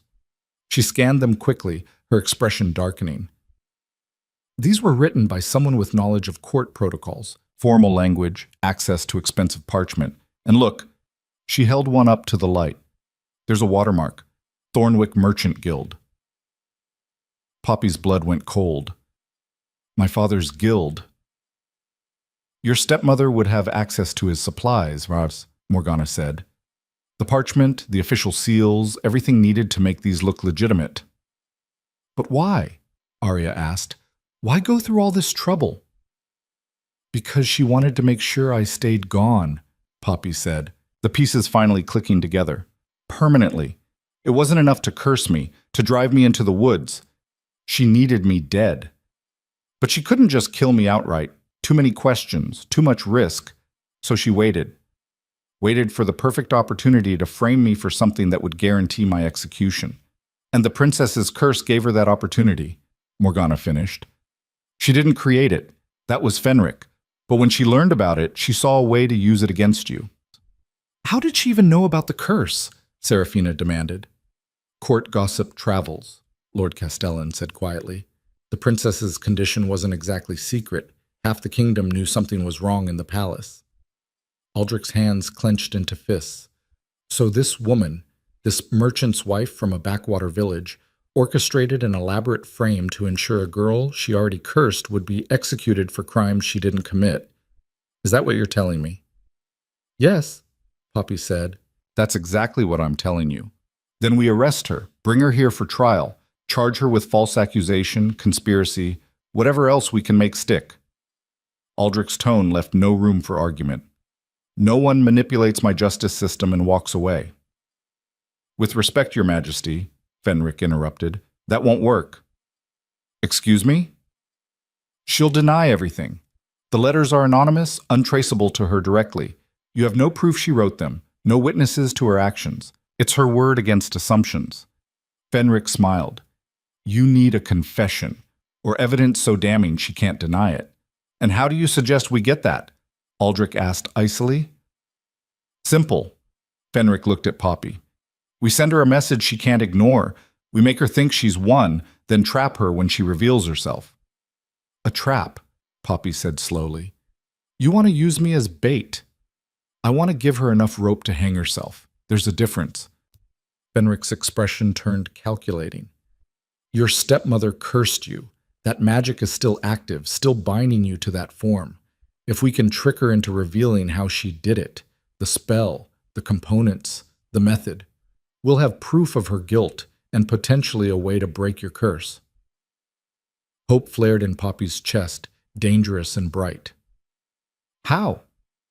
We announce that you've been executed for crimes against the crown, Fenric said. Make it public, make it convincing. Your stepmother will think she's safe. Then we pay her a visit and see what secrets she's willing to share when she thinks there are no consequences. That's manipulative and underhanded, Arya said. Yes, Fenric agreed. It's also the only plan that might work. Unless you have a better idea? Silence. Nobody did. Aldrich studied Poppy for a long moment. It's your choice. Your stepmother, your curse, your risk. I won't order you to do this. Poppy thought about Alara, about 8 years of poison and cruelty, about the curse that stole her life, about 3 years of isolation and the frame that nearly ended in execution. About all of it, every terrible moment, and how Alara had orchestrated it with smiles and fake concern. I'll do it, she said. Set the trap. Let's see if she's stupid enough to spring it. The announcement went out the next day. Poppy, the cursed creature who'd attempted to harm the royal family, had been executed for her crimes. The princesses were recovering. Justice had been served. The execution was fake, of course. A glamour spell Fenric cast over a dead pig to make it look like Poppy's body while she watched from a hidden alcove. The performance was convincing enough that several nobles in attendance looked genuinely shaken. News traveled fast. Within 2 days, messengers confirmed that word had reached Thornwick. Within 3, they were ready to move. Aldrich wanted to send soldiers, make it official. Poppy refused. This needed to be personal, direct. Just her, Fenric for magical support, and Morgana to verify whatever evidence they found. They traveled to Thornwick at night, arriving in the early hours when most of the village slept.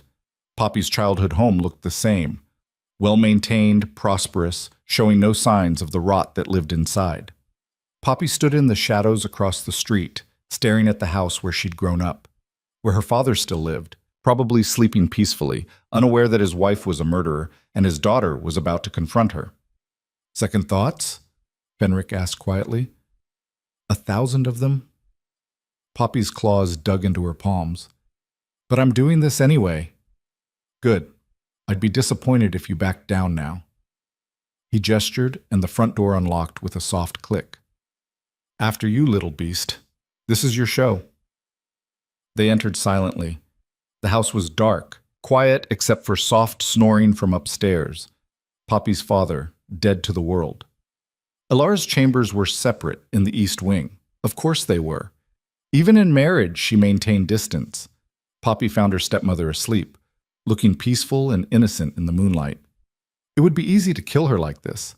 Quick, simple, justified revenge for everything she'd done. But Poppy wasn't like Alara. She didn't solve problems with murder. Wake up, she said. Alara's eyes snapped open. She saw Poppy standing over her bed and screamed. Quiet!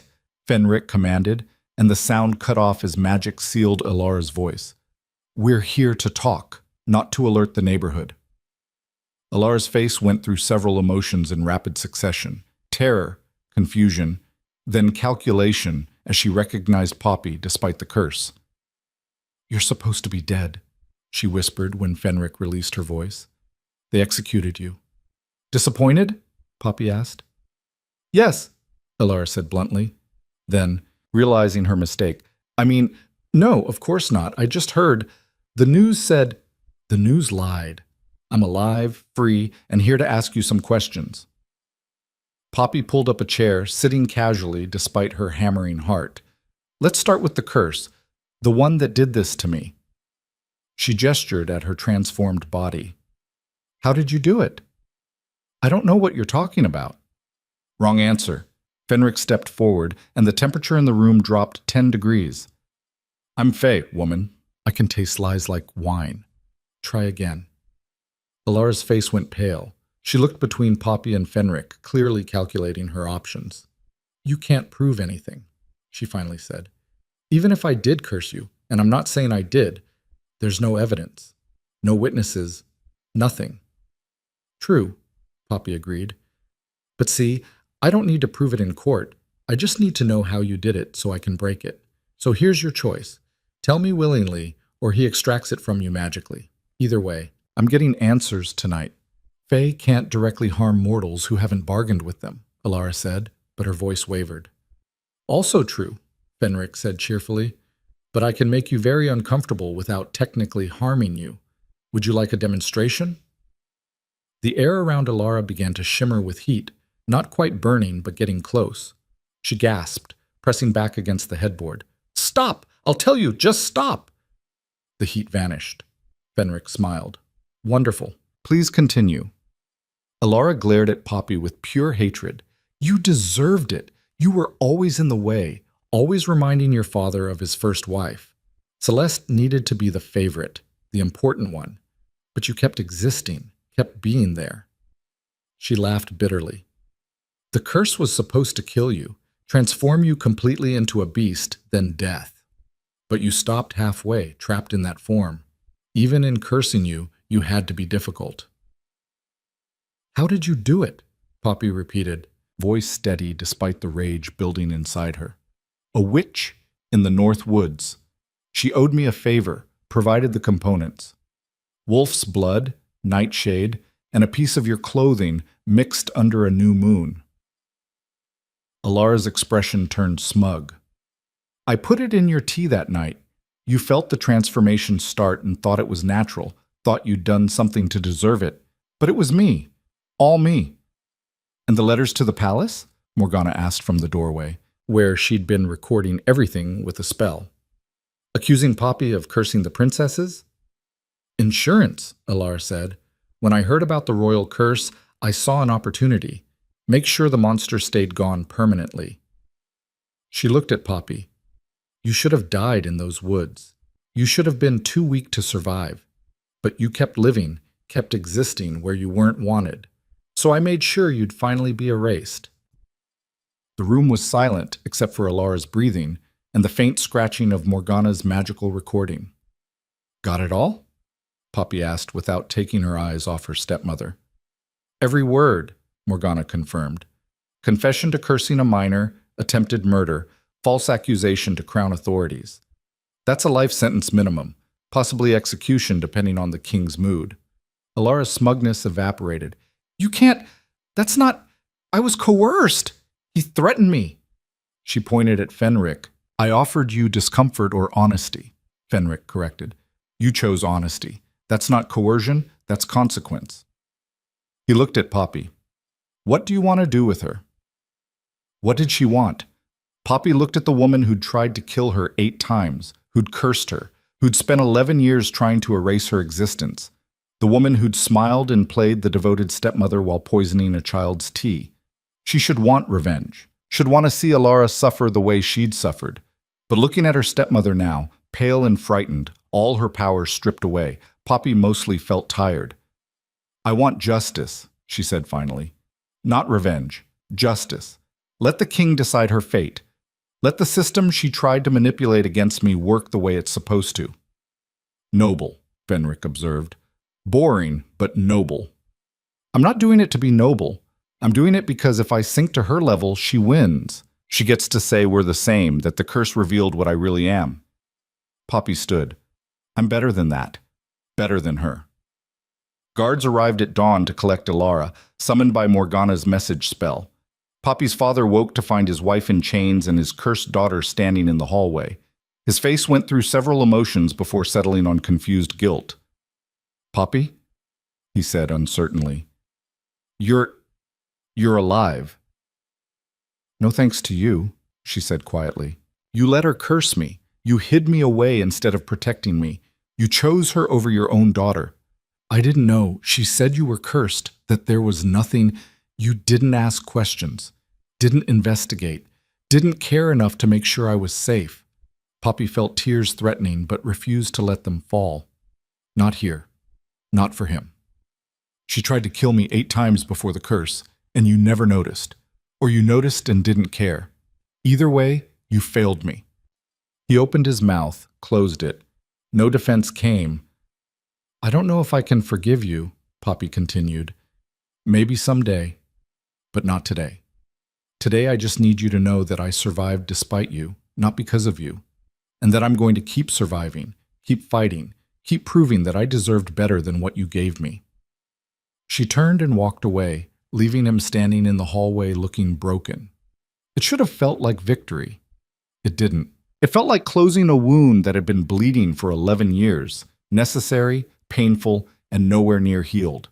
They returned to Silvercrest with Elara in custody. The trial was swift and brutal. The confession Morgana had recorded, leaving no room for defense. Elara was sentenced to life imprisonment in the royal dungeon, stripped of all titles and property. Celeste, golden, perfect Celeste, appeared at the trial looking lost and frightened. She testified that she'd never known about her mother's actions, had believed Poppy was cursed naturally. Poppy didn't know if that was true or convenient, and frankly didn't care anymore.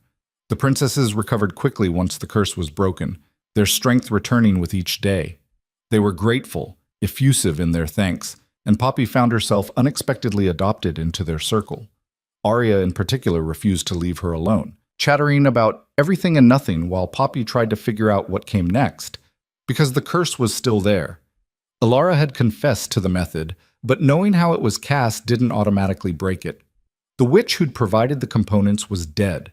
Morgana confirmed that through her contacts. The spell was old, complex, designed to be permanent. Poppy was still a monster, still trapped halfway between human and wolf. "Don't look so defeated," Fenric said, finding her on the palace balcony 3 days after Elara's sentencing. "You've won everything else. We'll figure this out too." "Will we, or am I stuck like this forever?" "Possibly," he admitted, "but I have an idea. It's risky, potentially stupid, and will definitely hurt. Interested?" Poppy laughed despite herself. "Why not? What's one more impossible thing?" "That's the spirit." Fenric leaned against the balcony railing, looking out at the city. "Your curse is bound by the components, wolf's blood, nightshade, and a piece of your clothing. Classic transformation magic, very old school. To break it, we need to sever those connections." "How?" "By remaking the bargain. Your stepmother made you into a monster through trickery and poison. What if you chose this form willingly, accepted it as part of who you are rather than something imposed?" Poppy stared at him. "That doesn't make sense. How does choosing to be cursed break the curse?" "Because curses run on power dynamics. Someone forcing their will onto you, bending your nature against your choice. But if you claim that nature, make it yours." He shrugged. "The curse loses its foundation. No longer forced, no longer binding." "That's insane." "Yes. Also our best option." Fenric pulled out a small vial filled with silver liquid. "This is from my realm. Magic distilled into physical form. Drink it while declaring that you accept your cursed form. Claim it as your true self and the transformation will complete. You'll become fully wolf, fully beast. And then I'm stuck like that forever," Poppy said flatly.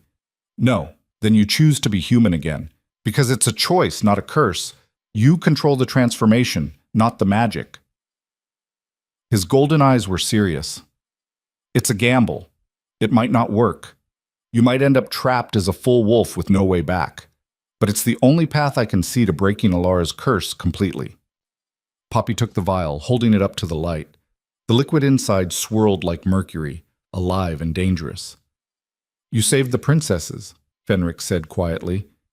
"Proven your innocence. Brought your stepmother to justice. You've won everything except your own freedom. This is the last trial, little beast. The one that matters most." "Why do you care?" Poppy asked. "You got your freedom. You're no longer bound to the Fey realm. Why help me?" Fenric was quiet for a moment. "Because you're the first person in 300 years who saw me as something other than a monster or a tool.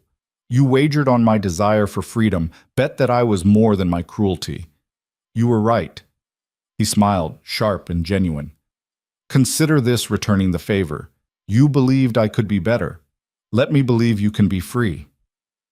Poppy looked at the vial, at the palace beyond, at the life she might claim if she took this last risk. Then she uncorked the vial and drank. The liquid burned like swallowing lightning. Power flooded through her, ancient and wild, rewriting her body from the inside out. She felt the transformation accelerate, the halfway state dissolving. "I accept this," she gasped out. "I claim this form as mine. Not cursed, not forced, mine by choice. The world exploded into sensation. Her body stretched, reformed, completed the change that had stopped halfway 3 years ago. Fur covered her completely, her shape becoming fully lupine, powerful and predatory and free. Poppy stood on 4 legs, seeing the world through wolf eyes, and for the first time since the curse began, she didn't feel trapped. She felt powerful. She'd chosen this. It was hers. And because it was hers, she could let it go. She thought of her human form, pictured herself as she'd been before, not beautiful like Celeste, not perfect or graceful, but herself, awkward and gangly and stubbornly alive. The transformation reversed, slowly this time, controlled. Poppy felt her body shift back, but different. Not cursed, not forced halfway. Completely human, whole and unmarked, the curse finally, truly broken. She stood on the balcony in her human form for the first time in 3 years, staring at her hands. No claws, no fur, just skin and scars, and proof that she'd survived everything. It worked, she breathed. Of course it worked, Fenric said smugly. I'm very good at breaking curses. It's a whole thing. Poppy started laughing, the sound building until tears ran down her very human face. She'd done it. Survived poison, survived curses, survived 3 years in the wilderness, and trials by Fae, and execution orders, and her stepmother's hatred. She'd won. The palace bells rang at dawn, announcing something significant. Poppy woke in the guest chamber she'd been assigned, actual chambers now, not a guarded room, and stared at her human hands in the morning light. Still human, still real. The curse hadn't crept back during the night. 3 days had passed since she'd broken it, and she still half expected to wake up trapped in fur again. A knock at the door. Arya entered without waiting for permission, carrying a dress draped over her arms. Father wants to see you. Official audience, full court. He sent this. She held up the dress, deep forest green, simple but well made, appropriate for formal occasions without being ostentatious. What's the occasion? Poppy asked, taking the dress warily. He didn't say. But he's been in meetings with advisors all night, and messengers have been riding in and out of the palace constantly. Arya flopped onto the bed with the casual familiarity they'd developed over the past week. There's a rumor that dignitaries are arriving from neighboring kingdoms. Something big is happening. Poppy dressed quickly, the fabric feeling strange against skin that had been covered in fur for so long. Human clothes, human body, human life. She should be thrilled. Mostly, she just felt off balance, like the ground kept shifting beneath her feet. The throne room was packed when she arrived, nobles and officials crowding the space in their formal finery. Poppy felt underdressed despite the nice dress, felt exposed without fur to hide behind. She spotted Fenric near the back, leaning against a pillar with calculated disinterest, but his eyes tracked her movement across the room. Aldrich sat on his throne, the 6 princesses arranged behind him in order of age. All of them healthy, all of them watching Poppy with expressions ranging from encouragement to curiosity. Poppy Thornwick, Aldrich's voice cut through the murmur of conversation. Approach.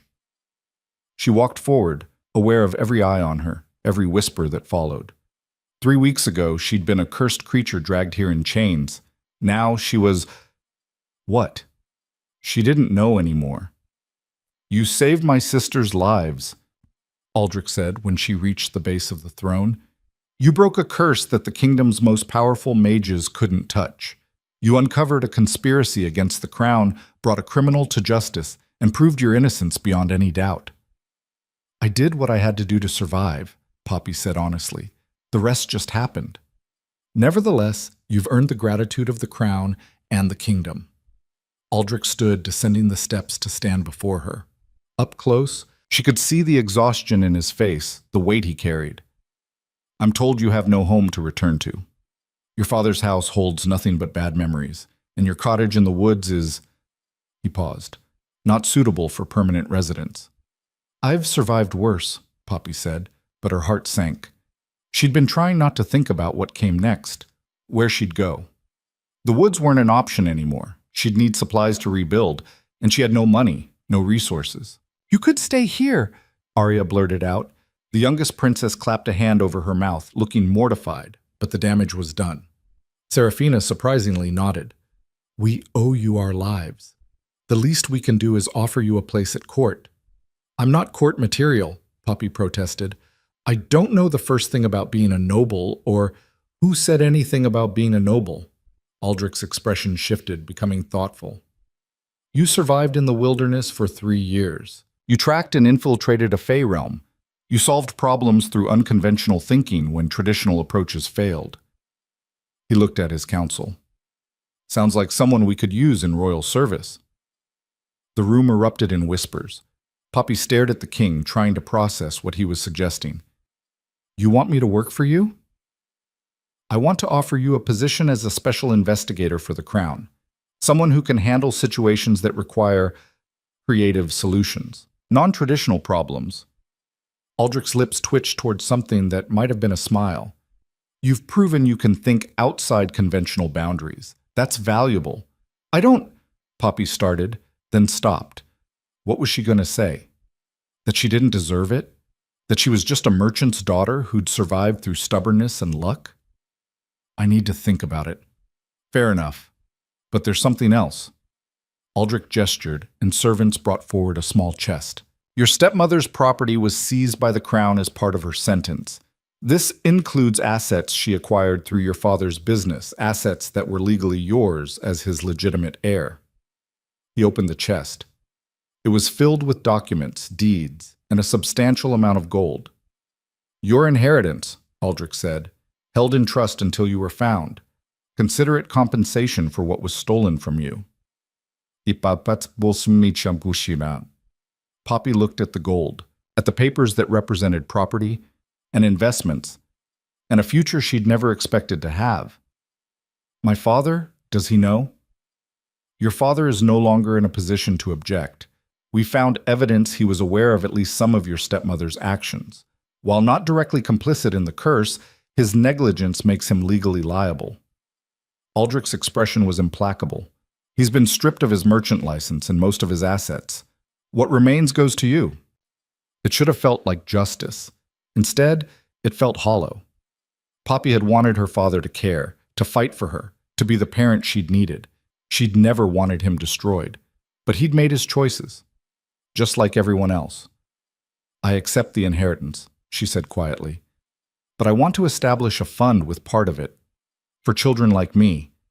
The ones who are cursed or abandoned or trapped in situations they can't escape.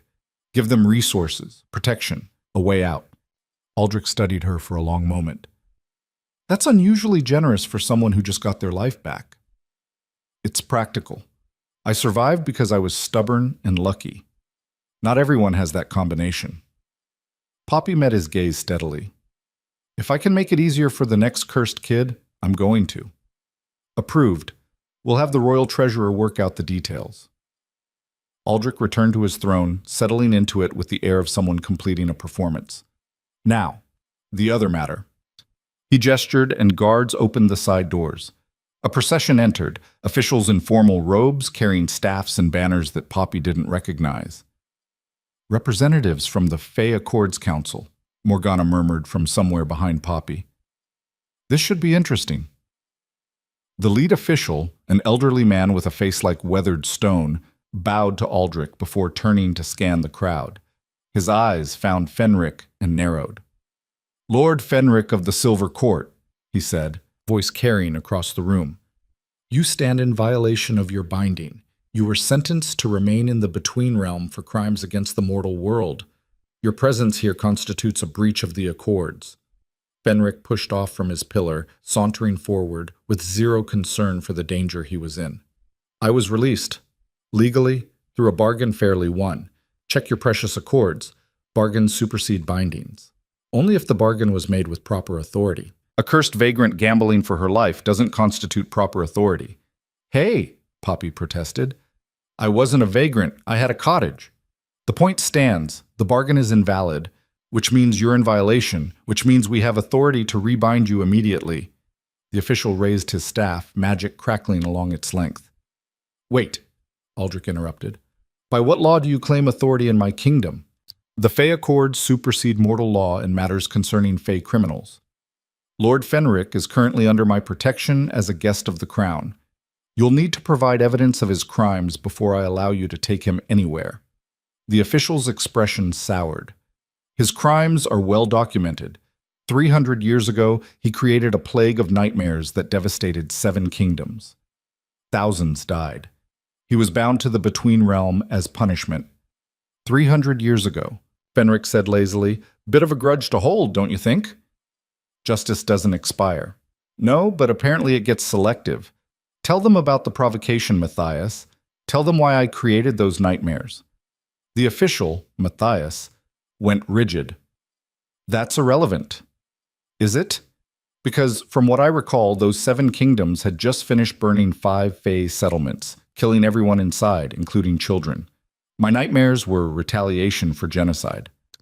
Fenric's casual demeanor had vanished, replaced by something cold and dangerous. You want to arrest me for war crimes? Fine. But let's arrest everyone, not just the Fae. The room had gone silent. Poppy looked between Fenric and Matthias, pieces clicking together. The Fae Accords Council wasn't about justice. It was about control, about making sure Fae stayed trapped, contained, punished for defending themselves. The Accords were established to prevent further bloodshed, Matthias said stiffly. Your binding was necessary for peace. My binding was political theater. You needed a scapegoat, and I was convenient. Fenric turned to Aldrich. I'm formally requesting asylum in Silvercrest.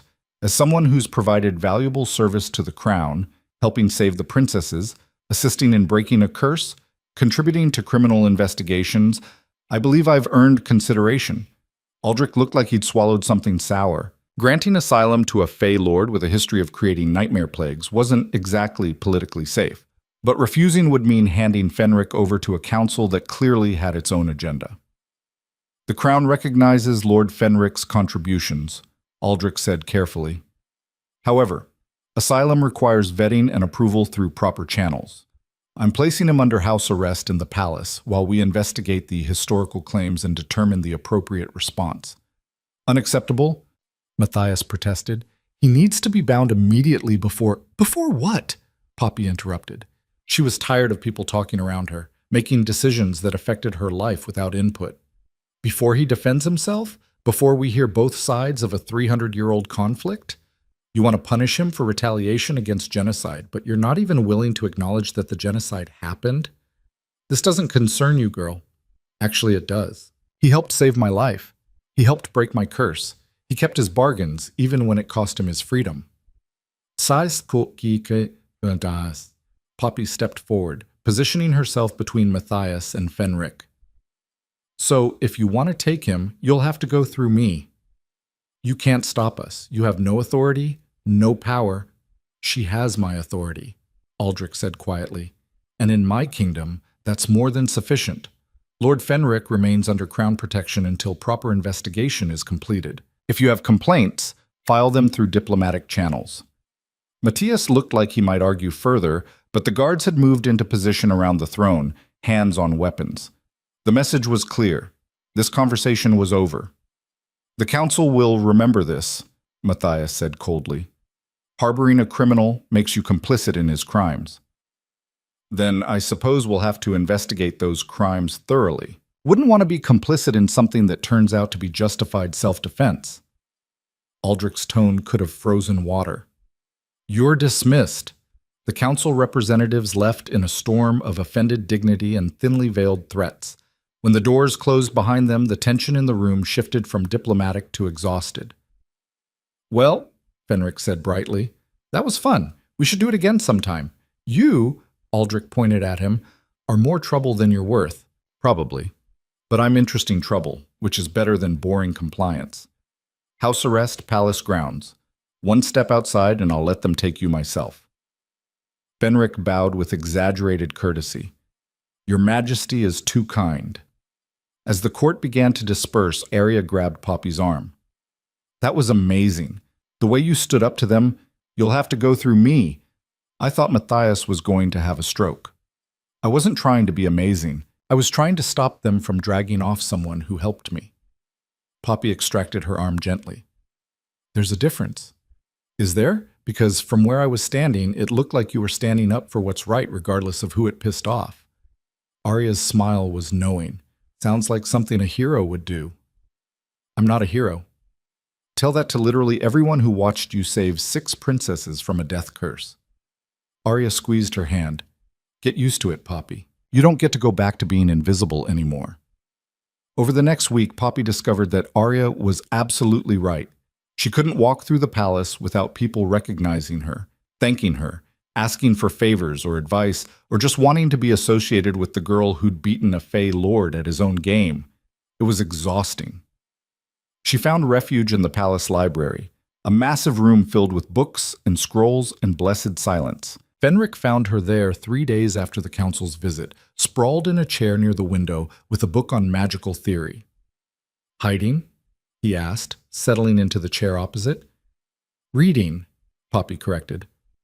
There's a difference. Liar.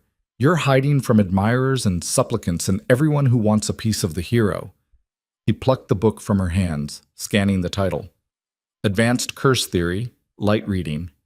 I want to understand what happened to me, how the curse worked, why it trapped me halfway, how breaking it was possible. She took the book back. Knowledge is armor. Can't be tricked by what you understand. Wise. Also depressing. You've been free for a week, and you're already preparing for the next battle. Aren't you? The council isn't going to give up. They'll find a way to force Aldrich's hand, and when they do, I'll handle it. I've been outsmarting bureaucrats for 3 centuries. I'm not worried about Matthias and his political posturing. Fenric stretched out, completely relaxed despite the danger hanging over him. Besides, I have insurance now. What kind of insurance? You. The girl who saved the princesses, broke an ancient curse, and publicly defended a Fey criminal against proper authority. Your beloved Poppy, the people's hero. If the council comes for me, you'll object. And if you object, people listen. Poppy stared at him. You're using me as a political shield. I'm recognizing that your defense of me carried weight. There's a difference. He smiled at her expression. Don't look so offended. You used my power to break your curse. I'm using your reputation to maintain my freedom. It's symbiotic. It's manipulative. Yes, also practical. You're learning.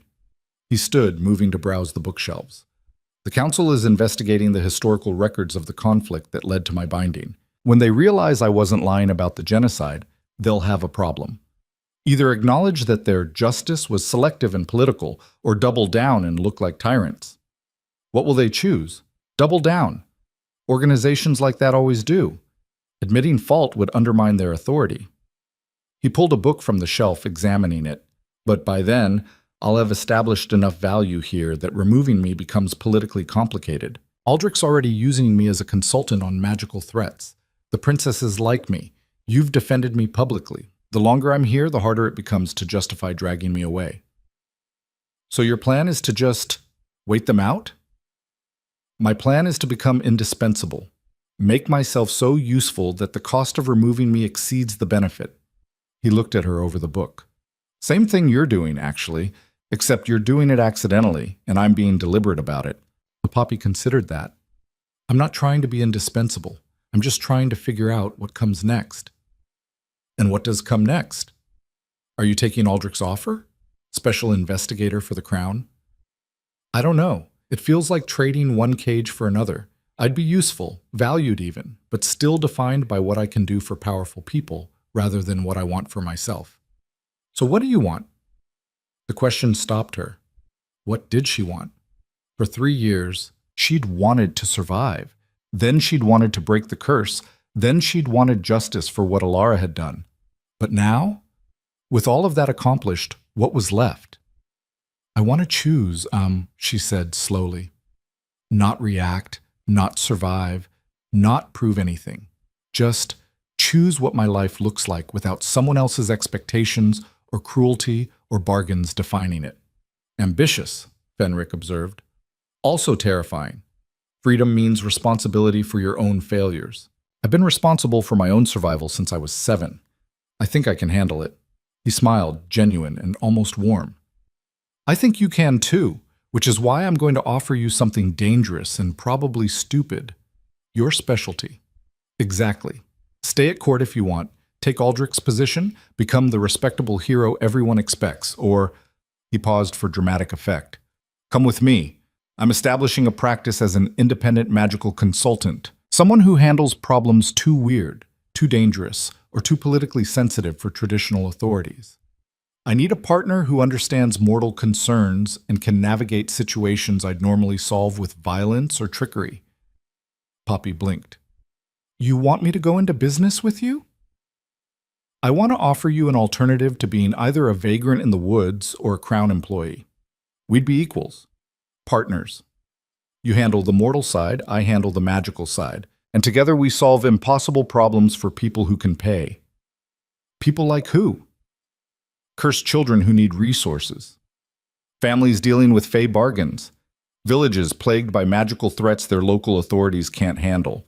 Anyone caught between mortal law and magical reality who needs someone who understands both. He set the book down. You wanted to help people like you. This is how. Not through a fund that bureaucrats will eventually corrupt, but through direct action. It was tempting.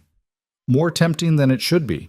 Partnership with a fey lord who'd cursed 6 princesses and created nightmare plagues? Insane. Dangerous. Probably a terrible idea. Also exactly the kind of unconventional solution that had kept her alive this long. I need to think about it, she said. Fair. Take your time. I'm not going anywhere. House arrest, remember? He headed for the door, then paused.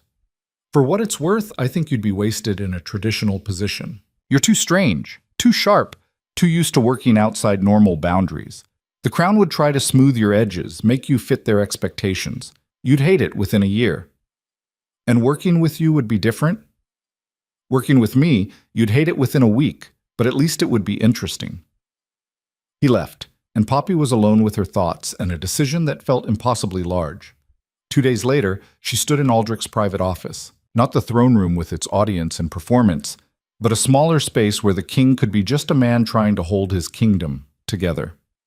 You're refusing the position, he said before she could speak. Not a question. I'm grateful for the offer, but yes, because Fenric offered you something else. Because I need to figure out who I am without someone else's authority defining it. Crown investigator, vagrant in the woods, cursed monster. Those are all titles someone else gave me. Poppy met his gaze steadily. I want to choose my own title for once. Aldrich was quiet, studying her. You know he's dangerous, that he's using you as much as you'd be using him. I know. I also know he kept his bargains when he didn't have to, that he helped break my curse when he could have walked away. That underneath the cruelty and games, there's something that understands what it's like to be trapped by other people's decisions. You're defending him again. I'm understanding him. There's a difference. She straightened. I'm taking part of my inheritance to establish that fund we discussed, for cursed and abandoned children. The rest I'm using to set up a practice with Fenric, independent magical consultation and problem solving. We'll handle cases that fall through the cracks between mortal law and magical reality. And if the Fey Accords Council objects to you working with him, then they'll have to deal with me too. I'm good at being inconvenient when necessary. Aldrich almost smiled. You are at that. Very well, I won't stop you, but I reserve the right to hire you for particularly difficult problems. Contract basis only, no authority, no obligation to follow orders I disagree with. Agreed. You drive a hard bargain for someone who just got their life back. I learned from the best, Poppy said, thinking of Fenric and his impossible games. She left the office feeling lighter than she had in years. No crown authority, no obligation to prove herself, no cage with prettier bars. Just a choice freely made and a future that was actually hers. The princesses threw her a going-away celebration. She wasn't leaving the capital entirely, but she was moving out of the palace into rooms above the office space she'd rented. Arya cried. Selena made her promise to visit weekly, and even Serafina grudgingly admitted she'd miss having someone around who wasn't afraid to argue with her. You saved our lives, Serafina said quietly during a rare moment alone. I was horrible to you at first, suspicious and cruel and scared and dying, Poppy interrupted. You had reason to be suspicious. I would have been too. Still, I'm sorry, and I'm grateful. And if you ever need anything, crown influence, military support, someone to threaten people on your behalf, let me know. I'll remember that. The office space was small but serviceable, with rooms above for living quarters. Fenric had already moved in, filling it with magical instruments and books and things that glowed ominously in the dark. A sign hung above the door, freshly painted. Thornwick and Fenric, solutions for unusual problems. Thornwick first? Fenric observed. Presumptuous. Alphabetical, Poppy corrected. Also, you're still under house arrest, technically. Putting your name first might draw unwanted attention. Fair point. He gestured around the space. What do you think? I think we're insane and this will probably end in disaster. Probably. But it'll be interesting disaster. He held out his hand. Partners? Poppy looked at his offered hand, remembering all the bargains and wagers and impossible choices that had brought her here. Remembering poison and curses and 3 years in the woods. Remembering trials and victories, and learning that she was stronger than anyone, including herself, had believed. She took his hand. Partners. The first client arrived 3 days later. A farmer whose daughter had been cursed by a fae she'd accidentally offended, turning the girl's words into flowers whenever she spoke. The local authorities couldn't help. Fae curses were outside their jurisdiction. The fae wouldn't reverse it. Bargains were binding. The family was desperate.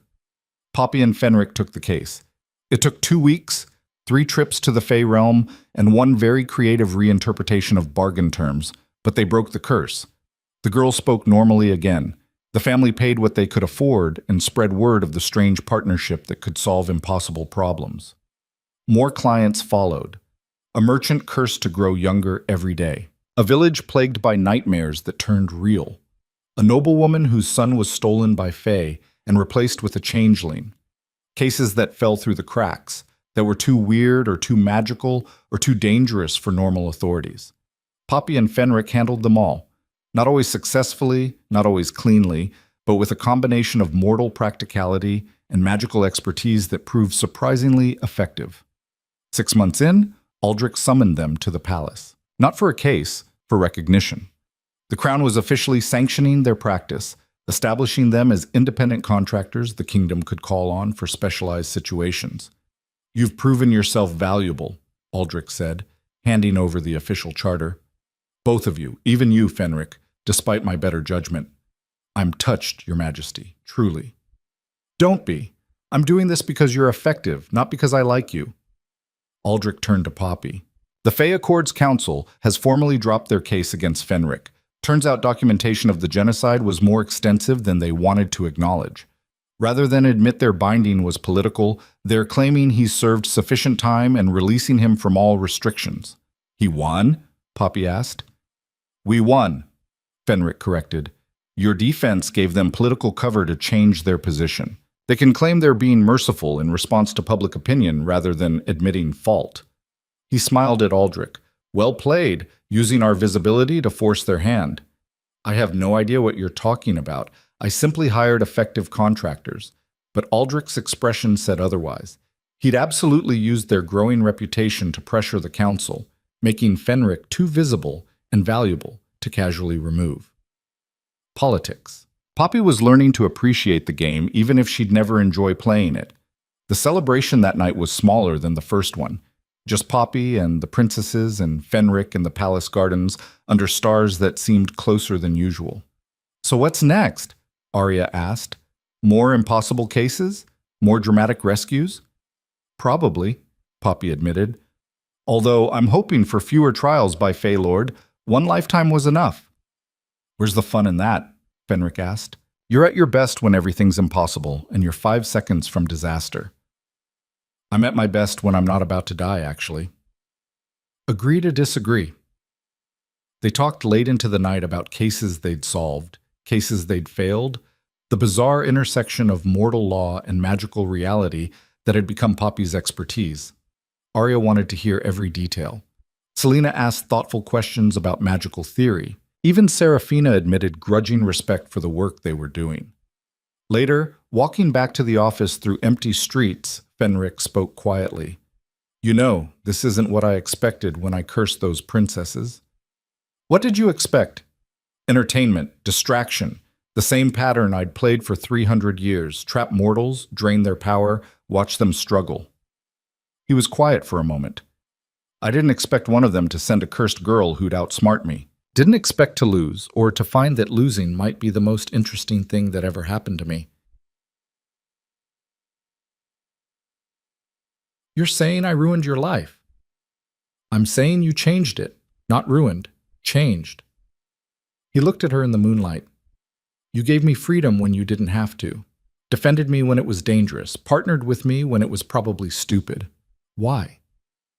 Poppy considered the question. Because you reminded me of myself. Trapped by other people's decisions, forced into a role you didn't choose, punished for things that were more complicated than simple good and evil. I saw that and thought, if he can be more than what they made him, maybe I can too. And can you be more than what they made you? I'm trying. Every day I wake up and choose what I am instead of accepting what someone else decided. That's freedom. Not perfect, not always successful, but mine. She smiled at him. Same as you. They walked the rest of the way in comfortable silence, partners in impossibility, two people who'd been broken by the world and put themselves back together in ways that made sense only to them. The sign above their office door creaked in the night breeze, promising solutions to unusual problems. Inside, cases waited: a cursed merchant, a stolen child, a plague of prophetic dreams that were driving a village mad. Impossible problems that would require unconventional solutions. Exactly the kind of challenges Poppy had been surviving her entire life. She unlocked the door, stepping into the space she'd built through choice and stubbornness and refusal to accept that she deserved less than freedom. Fenric followed, already pulling out books for tomorrow's research. This was her life now. Not perfect, not safe, definitely not what anyone had expected for the cursed girl from Thornwick, but it was hers, built on her terms, defined by her choices, belonging to no one but herself. The world had called her monster, tried to destroy her, cursed her into something feared and rejected. She'd survived all of it and built something better from the ruins.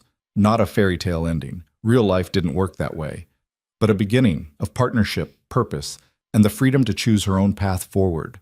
And for Poppy Thornwick, who'd spent most of her life fighting just to survive, that was more than enough. That was everything.